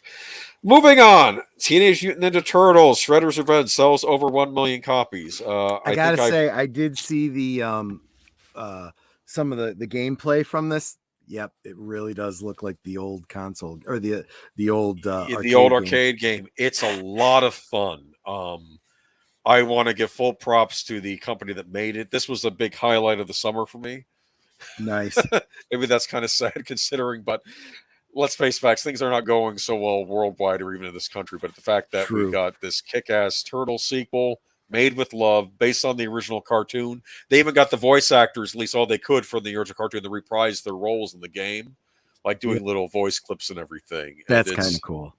It was a great nostalgia. I want to say it was a nostalgia trip, but I'm like, they didn't just do a reskin of the old games. They said, let's find what worked then, what can we improve on, and what can we do now that we have much better hardware than they had back then. And so you're doing things in these games that you weren't able to do in the old console days. The animations are more sophisticated, the moves are more sophisticated. I might argue it's probably the best Turtles game ever made. And this is coming from a guy that loves those old arcade games, but this is very excellent game. But apparently a lot of other people love this game as well, because after months of anticipation ahead of its release on June 16th, Teenage Mutant Ninja Turtles Shredder's Revenge has proven to be a monumental success, selling over 1 million copies after just 1 week. Publisher .emu, branch of Focus Entertainment Group and developer Tribute Games, in partnership with Nickelodeon, today announced that 1 million copies of Teenage Mutant Ninja Turtles Shredder's Revenge have been sold after 1 week as fans celebrate the long-awaited return of classic TMNT beat-em-up action. .emu will also posted a milestone in a tweet and thank fans for their support, along with Nickelodeon and developer Tribute Games for making the game happen. Tribute Games co-founder Jean-François Major also had the following to say: Tribute Games set out to make the ultimate celebration of a chapter in TMNT history that means the world to us, and it's been wonderful to watch the accessible fun of beat-em-ups resonate longtime fans and genre newcomers alike. We're thankful for all the support and encouragement the passionate TMNT community has shown us since the reveal of TMNT Shredder's Revenge. We look forward to watching players continue to discover the Easter eggs we've hidden throughout the game while chaining together some bodacious combos. I don't understand what they're saying here. It's almost like they're thanking the fans and being respectful. Aren't they supposed to yell at the Heaven fans? forbid. Yeah, I don't understand. I completely missed the part where they be calling us histophobes, and you should just like it because we know best. And just release a bad product and then yell at us for not buying it. That's how things are supposed to work. What I did want to ask you though, in the list of people they were thanking Nickelodeon. What's Nickelodeon's role in this? Here's what happened. The company was going to deal with Nickelodeon. I think Nickelodeon contacted them to make a game based on one of their properties. And of course, the people working there said, we want Teenage Mutant Ninja Turtles, because if I can explain this to some of you who may not realize it, when I was a kid growing up with the NES and Super Nintendo, and they even made them on the Sega Genesis Turtles games, the Teenage Mutant Ninja Turtles was a license, but it was also felt to many like it was a series of games alongside the likes of Mega Man or Super Mario Brothers or Castlevania. It was one of these game series, even though it was based on a licensed property. Right. So we've been wanting to get a game, if not an official sequel, at least a spiritual sequel to those classic games, which I think this very much is. It's what I would call a spiritual sequel. Konami didn't make it, but I don't think Konami is sneering it either. They're releasing a collection of the classic games later this year. This is very much a love letter to those old games, but also basically refining it and making it new again. I mean, even if you don't want to play those retro games, you may want to try this one out. In fact, if you have Xbox One Game Pass, you can play it on there as part of the Game Pass. So I would definitely recommend you check it out. There is a physical version of this game also coming out at the end of the month. So if you don't want to get the digital version, you want to get a physical copy. I know Troy's big on the physical media, right? Physical media, that's Yeah. right. And if you get the physical version, it comes with stickers of the pixel characters. It comes with, I think it also comes with a coupon, an art booklet, and a coupon for a free personal pan pizza from Pizza Hut. That is a clever tie-in. It was the tie-in in Teenage Mutant Ninja Turtles 2, the arcade game. You know the arcade game you like, they made a version of it for the NES. It came with a Pizza Hut coupon in it for a free personal pan pizza, and you could bring it in and get a free personal pan. I do have to say, as much as I love that idea, I always hated the personal pan pizza. When you're a kid, you know, it's just not the same as an actual pan as pizza. the full pan pizza. Yeah. That'll be next week's good old days. That is great marketing there. That's genius. That'll be next week's good old days pizza. Remember Pizza Hut in the 80s? I do. You could go in there. It was a sit-down restaurant. It was like it was not like they actually had a really good salad bar there too. My grandmother used to love the salad bar. And then they introduced the breadsticks later on. Remember the breadsticks were first introduced? I also remember that certain Pizza Huts had, maybe it was in the 90s, but they used to have a lunchtime buffet where you would go in and pay a single price, kind of like CC's now, where they just have different types of pizzas with different toppings. Oh, I went to a pizza buffet once. Yeah. Yep. And you would just go in and just take whatever you wanted. And it was kind of all you could eat, but it was only during lunchtime. So most people were pretty much limited by how much time they had for lunch. Do I want to tell you, you want to know one of my guiltiest pleasures? Oh, go for it. The Pizza Hut. I usually get it thin crust, but you get any crust. Barbecue beef pizza. And I know what you're thinking. That's disgusting. No. Barbecue beef on pizza. No, it's actually excellent. I'm going to, you know what? I'm going to take this opportunity to go on record. Okay. I don't think I've ever talked about this on any other channel or stream, but there's all the people that talk about different types of pizza and what's sacrilege and whatnot and so on and so forth. Let me tell you something. I've had a couple instances of pizza where I had been working really hard, and this was when I was younger, obviously. I worked at a pizza place, and I'd been working a double shift. It was rough hours. I was kind of struggling. I was starving, and one of the things that they did was they said, you know, if anyone like orders a pizza and no one comes to pick it up, or if, you know, sometimes you'd have like our guys would come back with a pizza they took out to deliver and it was a prank or whatever. Right. They just put the pizza up for us to eat. And this one night I was just starving and I hadn't had any time to get anything to eat. And one of the guys came back with a pizza and it was extra anchovies. And everyone's like, oh God. And I ate the thing. I ate, you know, my fill of it because I was starved. And they were like, you like anchovies? I'm like, not at all. Never had anchovies before today. Would never order it for myself, but I was starving. Another time I was helping a buddy move. It was a horrible move. We did not have enough people. A lot of people that were supposed to show up to help did not show up. Oh no. And I had been working literally from sun up to sundown, and I had had nothing to eat. People were getting off work, coming to help after they heard what was happening. All the wives came out to help. They ordered pizza, and well, you know, it was the guy whose move it was that ordered the pizza. And one of the things he ordered was what do you call it? Pineapple and I can't remember if it was ham or Canadian bacon or whatever. Oh. And let me tell you something. I said, this is incredible. This is incredible. Now, would I have said the same thing under different circumstances? Probably not. But here's the bottom line. Here's the takeaway, folks. When you're hungry enough, you'll eat anything. And I stand by, pizza is like sex. Even if it's not that good, it's still pretty good. Okay, well, that's a good story, but man, Canadian bacon. So I will never condemn you for liking, what was it, barbecue beef, but it's whatever? actually just good. Well, not pulled pork, pulled barbecue.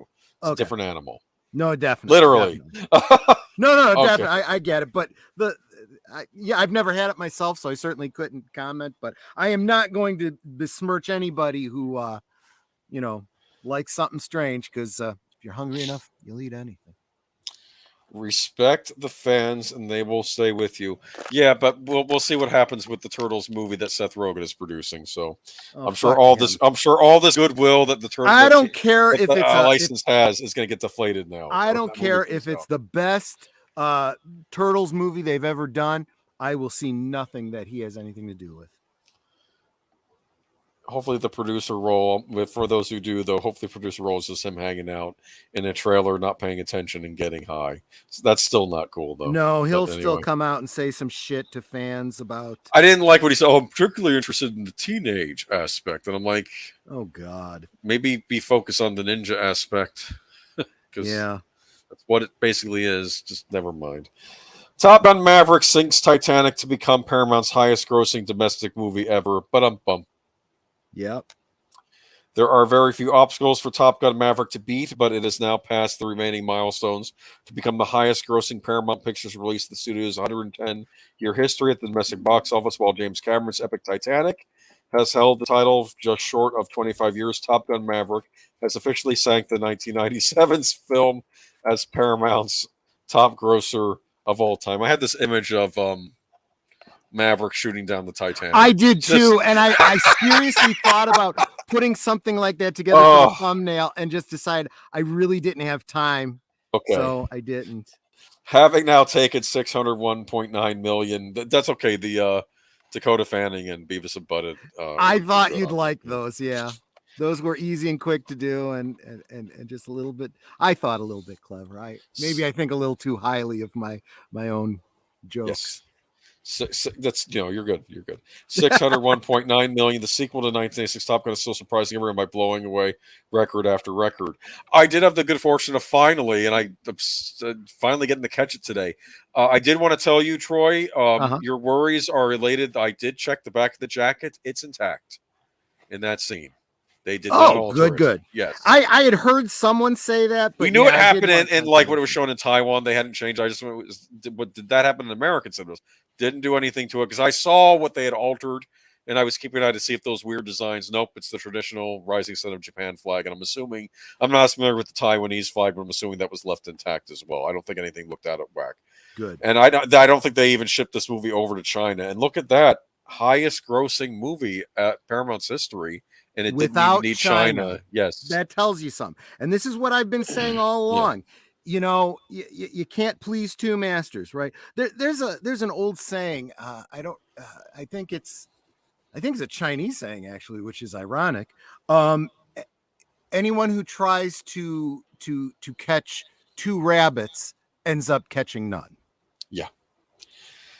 Having arrived in theaters on Memorial Day weekend after a release delay of almost 2 years, thanks to the pandemic, the Top Gun Maverick has proven that good things do come to those who wait, as if it was the first billion-dollar worldwide movie of a pandemic era, holding the position of 50th movie to gross $1 billion ever, and being far and away the highest-grossing movie of Tom Cruise's career. Top Gun Maverick has managed to topple the mighty Titanic with relative ease. Considering how low James Cameron's movie sat on top of the Paramount Mountain, and I remember when that happened. That might be next week's good old days. Of course, I don't think you saw Titanic, did you? I did see Titanic, but you have some issues with it. Did not like it. It'll be a rant for another thing then. Yeah, but I not so much that I do remember when that movie was out, though, the insanity that was people. Yeah.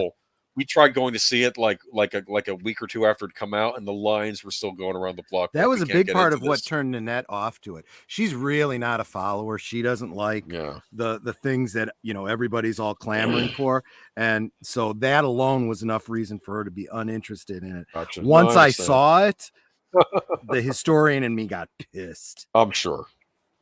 Considering how long James Cameron's movie has sat on top of Paramount Mountain, we are just coming out of the pandemic and all the closures and disruptions that brought with it. The achievement is staggering. In a statement, Brian Robbins, president of CEO Paramount, said, "For 110 years, Paramount Pictures has produced and distributed some of the most iconic films in Hollywood history, including the all-time classic Titanic, which marks its 25th anniversary this year. Top Gun: Maverick is a phenomenal motion picture, and we take deep pride in celebrating this tremendous achievement alongside Tom Cruise, our filmmakers and cast, our marketing and distribution teams, and of course, all the new and original Top Gun fans, without whom this wouldn't have been possible." I think this is a movie that could truly bring in old and new fans. I think if you hadn't seen the original, you're fine, and if you have, you're fine too. This is what all of the this is what all of the people these days that have been subverting expectations have been saying, right? We got to bring in new audiences.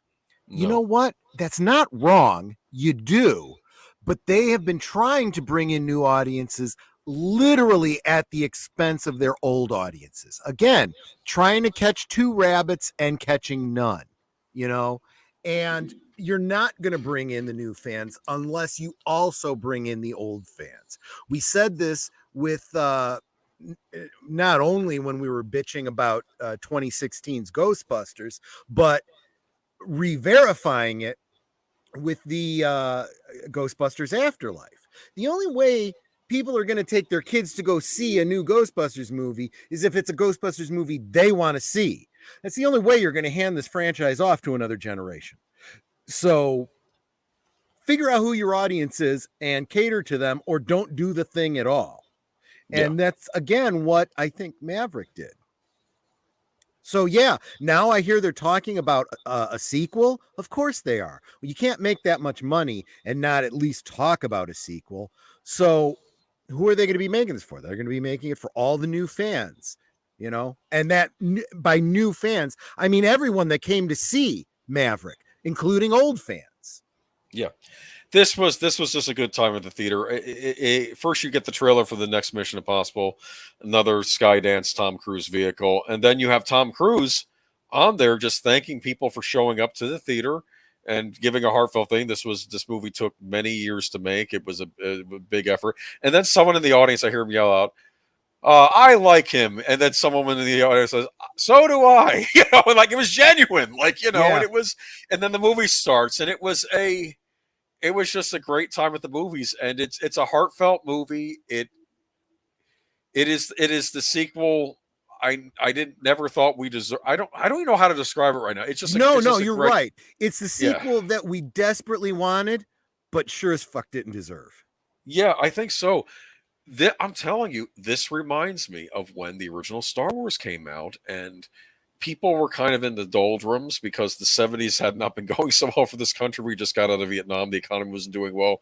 And then the Star Wars movie comes out, and it's like kind of a rallying. It's heroes and doing, and then this is sort of that movie. That's what this is now, I think. Yeah. Those of you that didn't live through the 70s, you don't realize how similar these times are. Yeah. You know, with the gas stuff and the social issues and so on and so forth, foreign wars, the malaise. Just look up Jimmy Carter malaise and then look at Biden. Tell me you don't see the similarities. But then a lot of film historians have looked at the 70s and the movies that came out after that and tied it directly in. Yeah, we would not have Star Wars if it hadn't been for the things going on in the world in the 70s. And there's a lot of other big films that came out in the 70s that were just sweeping, that are a direct result of the culture of the time. And I think things like Maverick, Ghostbusters Afterlife, and who knows what else we'll be seeing in the next, years are gonna be doing the same thing, because that's the way it works. History may not repeat, but it rhymes. What I bringing it back to Ghostbusters Afterlife, one thing I did notice about that movie is when the Ghostbusters do show up, they're the Ghostbusters. They're the Ghostbusters we know and love. They didn't change them. They are there, and they are there to save the day at the darkest hour. And that's what I noticed in that movie. And this movie, this is Maverick's back, and it's, down but not out. That's what I would consider this kind of his journey to stay in the fight, and it's just a wonderful, wonderful movie. I'm glad it's had the success it has. I remember criticizing Paramount for postponing its release because I'm like, release this movie already, and maybe it would have still done well, but frankly, if this is the movie of the summer of 2022, so I was probably wrong. Maybe they were right to wait. I'm glad Tom Cruise demanded that they did not do this 45 days, send it to streaming. He said, no, this is a theatrical release. You're going to treat it as such and leave it alone. And they left it alone, and it did Boko bucks, and it's because of guys like him and other people in the industry that I think movie theaters will be saved. Yeah, I think that, yeah, exactly what you just said. These decisions are sending a loud message to Hollywood and the whole industry. The things that we've been saying all along about cinematic releases and all this kind of stuff, giving the fans what they want, big budget. Big budgets used appropriately and so forth. My only it's not really a concern, but it's the other side of the coin is I had pointed out for all of these films that were delayed, for every month that goes by that you have a film in the can that is not being released, they're paying off the debts that they incurred on those movies. So they're losing money. Who knows how much money was lost on the front end? Oh, no. But I'm sure that this is made up for it. And even if it didn't, it's like, well, if we didn't have that problem, if we didn't have to hold on to it, look at what we would have made. This is still the winning formula that we want to follow. Yeah. Yeah. So I'm, like I said, I hope they do look at this and look at how audiences reacted to it, and we get more movies like this. And I guess what's the word I'm looking for? None of this deconstructionist nonsense and that we've been seeing over the years, right? None of this, no preaching at the audience. Just make a good, solid movie that anyone can enjoy. And I mean, this. You know what I said? This is what I remember summer blockbusters were like, and now I'm glad we got one again, and I'm glad it did well, and I hope Paramount takes this lesson. I'll tell you, this summer really makes me miss the Cascade Theater, Cascade Drive-In that we used to have here, because it would have been awesome to get a double feature of Top Gun Maverick and the Minions: Rise of Gru. Oh, that would have been neat. Yeah, that would have been a great. Well, in reverse order, you probably would have gotten the cartoon first, but right. Netter and I totally would have been all over that. But the Minions was good, right? You liked it. It was excellent. Yeah. It was. I even did a hot take on it on my channel. Not a long one. Real quick watch. Nothing spoilery. Not that I feel like there's anything that you could spoil about it, but it was not only a great film for kids, but anyone who grew up in the 70s. There's a lot of great 70s references in there that's worth checking out. I think the closest things that might have been considered like woke messaging was really just an homage to the 70s. There's a shot of an interracial couple, which most people don't even think twice about these days. But in the 70s, that would have stood out. Right. It did happen, though. The fact that it's there was like, oh, I see what you did there. That's cute. Yeah. I'm surprised Norman Lear didn't do a show about that. That could have been a pioneering thing, right? Yeah. All right. Baz Luhrmann's Elvis tops 100 million at the Mexican box office. We haven't talked much about Elvis. No. I guess which is really a surprise considering what a huge Elvis fan I am. Apparently, it's a very good movie. I haven't seen it myself yet, but topped 100 million at the domestic box office on Friday, becoming one of the rare films without superheroes or dinosaurs to reach that mark globally. The Warner Brothers film has made over 170 million, an impressive result of this kind of material. I want to make a point about something. Like, I know that I guess I'm supposed to be trained to hate everything by all the studios, but some studios, they do good and bad. Yeah. Right? Right. Like maybe don't really want to rush out and see Morbius, but I'll see Ghostbusters Afterlife. Maybe I want nothing to do with Kurtzman Trek, but I'll go see a Top Gun Maverick. Yep. Maybe I don't. DC has a number of problems right now, but I'll this Elvis movie looks good. So it's as far as DC goes, just check out Midnight's Edge's most recent video. It's worth the check out. I'll have to look at that. Yeah, but the thing is, with Disney, it's just that they just nothing they're doing right now is impressing me. It's not just like if like for a while there, yeah, people weren't liking what was going on with Lucasfilm, but they were liking the Marvel side of things, and then that's sort of starting to peter out, and then just I don't know. But anyway, Disney has taken self-destruction to the max because they destroyed Star Wars. They're crapping all over Marvel, and now their parks and their whole brand is just literally plus the traditional cartoons they used to make, which like I said, Pixar was a brand like a Marvel or a Lucasfilm back in the day, and now it's the worst part about it is they purchased Pixar specifically so that they could stay cutting edge with their animation. Yes. And they have done everything completely the opposite of what would make sense to make it. They've kept Pixar separate from their Disney animation, so they're running. It's like they're running two different animation studios that are producing and neither similar one products and neither one is doing well. Instead of combining and finding synergies and where is our what can we do better because of Pixar? What can our animators from what can we do that's Disney distinctive Pixar and what's distinctive Disney? Yeah. No. Instead they just ran double budget and turned it into woke messaging that nobody cared about. Yeah, and it's come to the forefront in recent years because I remember we were talking about the Baymax series and the original Big Hero 6 I liked well enough. I thought it was fine. I did too. Yeah, and I actually it was Netter that got me to see that movie. Yeah, I mean, but it's just I don't know. Anyway, I'm talking about Disney when I should be talking about Elvis. Okay, Elvis was expensive. Okay, so film was made over 170 million, an impressive result.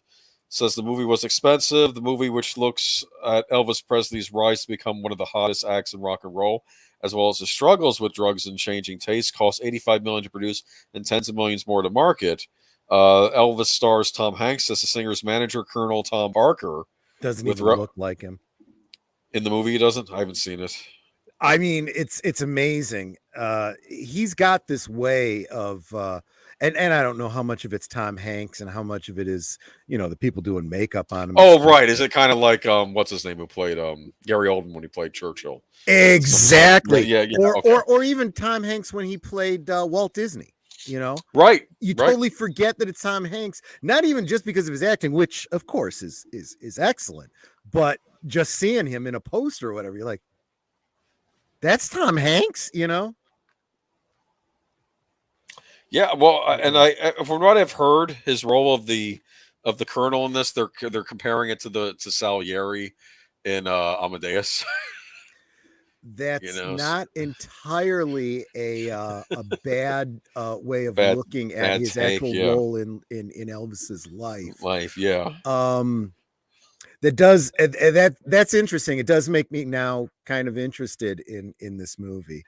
You know what else I find interesting? Apparently, they of course got an actor who does his own singing, and apparently the soundtrack to this is supposed to be very good because they have all actors, so it's the actors' takes on these classic songs. Like they have another actor playing Little Richard in this, and it's I heard the soundtrack's very good too. If you want like some really good takes on classic Elvis songs from this movie, you're hearing a different voice, different voice doing them. It's worth checking out. But I'll have to look into that. Yeah, but apparently this did very well, so good for that. Like anything that I want studios to think that they can take risks on other things and make movies that satisfy audiences. And apparently, I'm sure Elvis fans were hopefully happy with this. I don't know, but any Elvis fans in your family? Are you an Elvis fan yourself? Oh God, yeah. My mom was a huge, is a huge Elvis fan. In fact, I had specifically said I was kind of thinking I should hold off until I hear what she thought about it. And she hasn't seen the movie yet. She said she doesn't like this kid who's playing Elvis. So that's why she hadn't seen it. And I'm like, I'm afraid though this might be a really good movie and you're missing out on it, you know.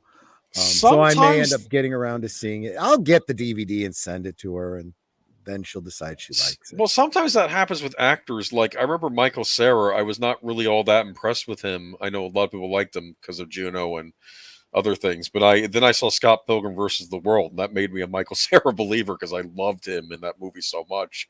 Mm-hmm. So I don't know. I when you're a big fan of somebody and they make a movie about them, you get real picky about who they cast. I had mentioned this on a previous stream. Kurt Russell played Elvis in a made-for-TV Elvis film, and both my mom and I thought he was fabulous.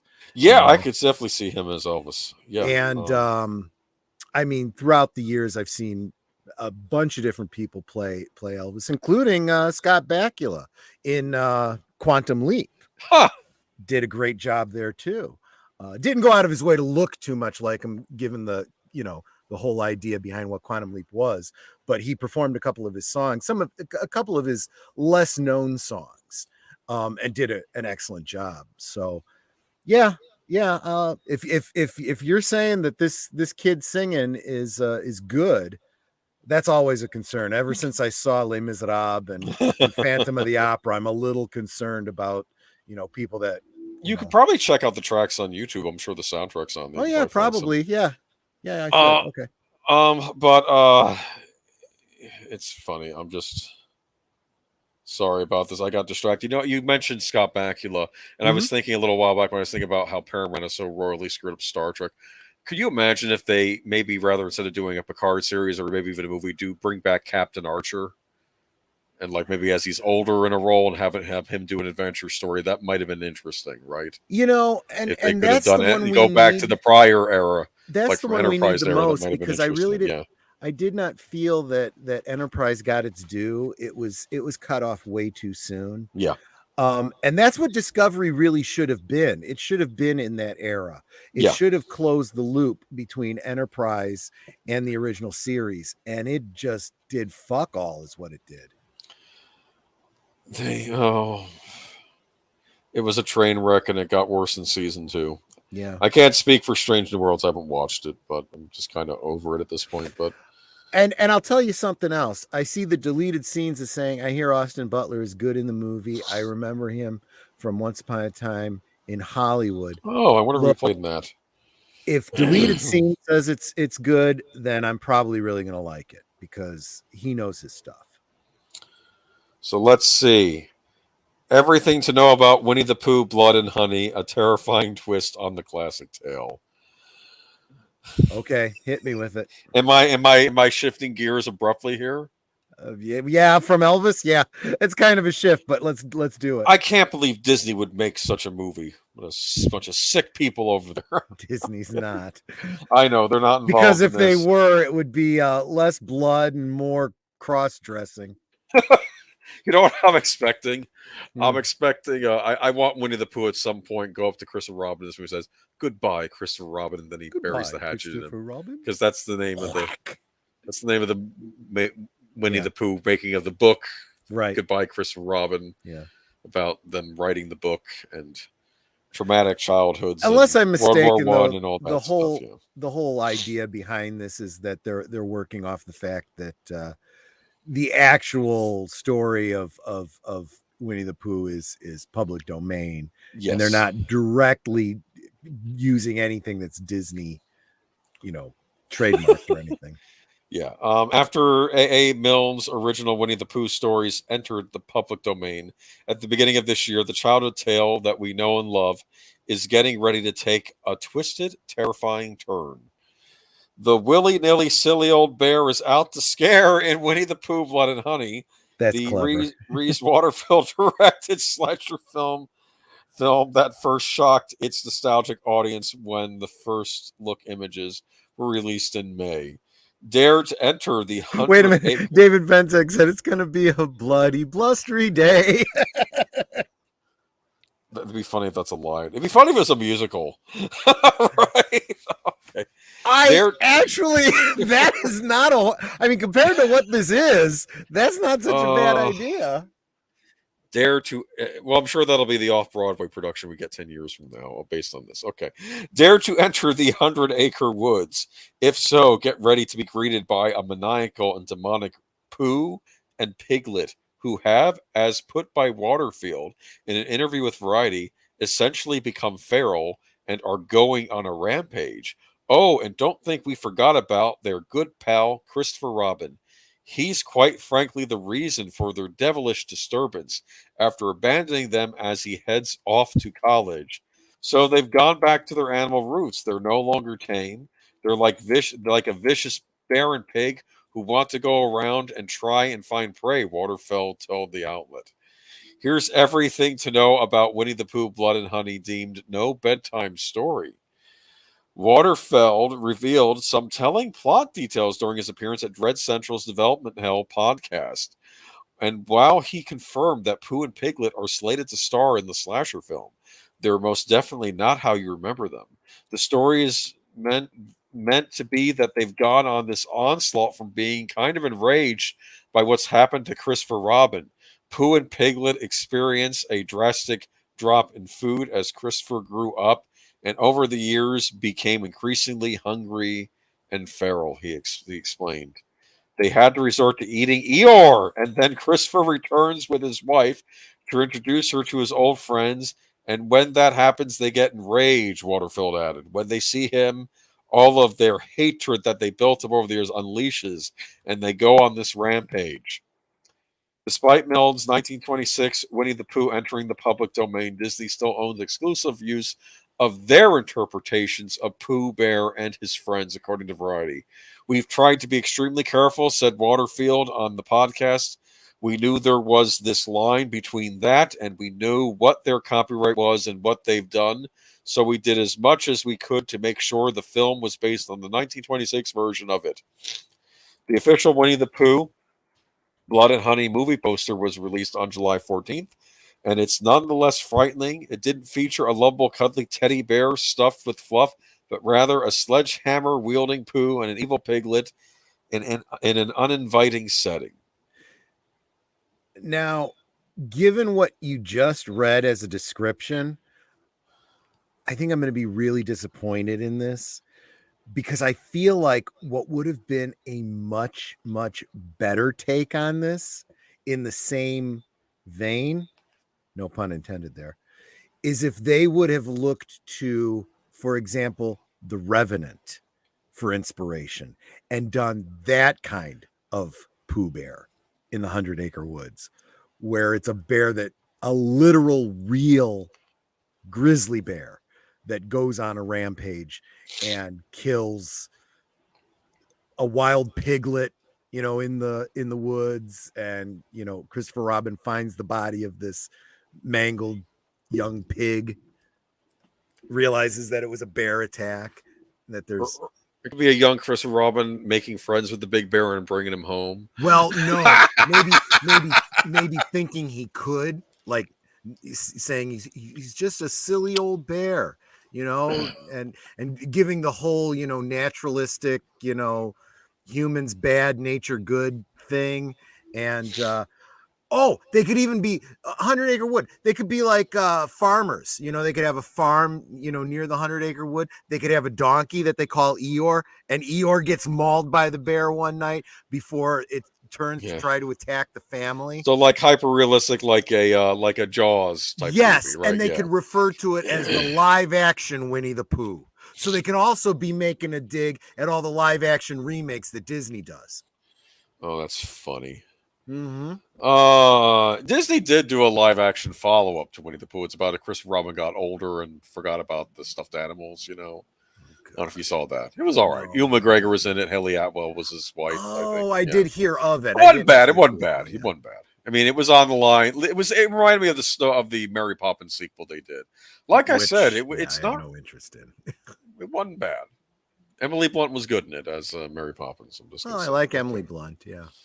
But you don't have to watch it now, obviously, because I'm just saying. Anyways, Blood and Honey, though, I'm telling you, though, I don't know. I'm thinking. I don't know. This might be something interesting. Huh? You gonna check it out? Maybe. Huh? Does he wear like a red sweater instead of a red sweater? It's like the guts of his victims wrapped around. Honestly, I might end up checking it out. We'll see. I don't know. Is there gonna be like a typical slasher movie with like the I don't know, like the street lamp lighter going with one of the local harlots, and then like Pooh breaks in and kills them? That sort of thing. Just. I don't know. Yeah, if it does turn out to be if it does turn out to be just your basic slasher, I probably will enjoy it, and I probably will end up seeing it. But otherwise, probably not. I think you gave it more thought than they did. Yeah, probably. I think I'm sure. Apparently, it's being shot in England, though. I didn't read the whole article, but yeah, it's just that. Well, that's another good sign. I mean, because that is supposed to be the setting, right? Yes. So here we go. Here's something only I care about. Apparently, the category on top of this is titled Beavis and Butt-Head. You could have just put this under television, or put this under maybe another win for Paramount. Seems like anything they touch that isn't Star Trek might be okay. Or Halo. I thought I was being nice by giving it its own, Yeah. I mean, maybe heading. Beavis and Butt-Head is a genre unto its own. I don't know. It kind of is, yeah. By the way, Mr. Matchstick is in the house. Welcome. And you can hear me ramble about Beavis and Butt-Head this Tuesday on his Culture Fortress stream. Oh, okay. Great tie-in. Yes. So there you go. See, I planned it out. Not really, but anyway. Yep. Mike Judge's Beavis and Butt-Head series gets Paramount's premiere release date and trailer. They're doing a new series. I'm very interested. Hide the lighters. Mike Judge's Beavis and Butt-Head series will arrive on Paramount Plus on August 4th. MTV Entertainment Studios announced Thursday. Along with the premiere news, a trailer for the series dropped, which features all the key elements fans have come to expect from the classic adult cartoon. Really adolescent cartoon, because that's who it was aimed at. It was the kids in high school watching this thing. Okay, crash jokes, buffoonery, and of course fire. Mike Judge's Beavis and Butt-Head is executive produced by creator Mike Judge, Lou Morton, Michael Rotenberg, Chris Perosky, Shannon Perosky, Ben Collini, and Antonio Canobio for Titmouse. An interesting name for a production studio, right? Titmouse. I'm just saying. Okay. Yeah. Comedy Central announced in mid-2020 that it was reviving the cartoon sitcom for 2 new seasons, but later determined it would skip linear TV entirely and debut on Paramount Plus. The new series follows the recently released Paramount Plus original film Beavis and Butt-Head Do the Universe, which dropped on the streamer last month. The 1996 film Beavis and Butt-Head Do America is also on the platform with remastered version of the classic and an extremely uncontroversial at the time series coming soon. So soon Paramount Plus will be the home of Beavis and Butt-Head for everything. Okay, so maybe it's not always the home of everything Star Trek. I'm just angry about them lying about that, because they said home of everything Star Trek, and then like 2 weeks later, all the TNG movies are gone. Sorry, and I had to rent it. I was not happy about that. As you say, own physical media. I actually do own Beavis and Butt-Head physical media. I have the on regular DVD. I have the Mike Judge collection of Beavis and Butt-Head, where he said when he released them on DVD, he said, "This is what we're gonna do. A third of the Beavis and Butt-Head is great. A third is okay. A third is crap. We're going to release the third that's okay, and the third that's great. We're not putting the crap episodes in this collection." That's what he said. He basically handpicked the episodes out to put on there. And then I have I think I have Do America on DVD, and I have there was a revival series done in the aughts, I think too, or like 10 years ago, where they I don't know if that show is canon now, because I think that took place in the 2010s.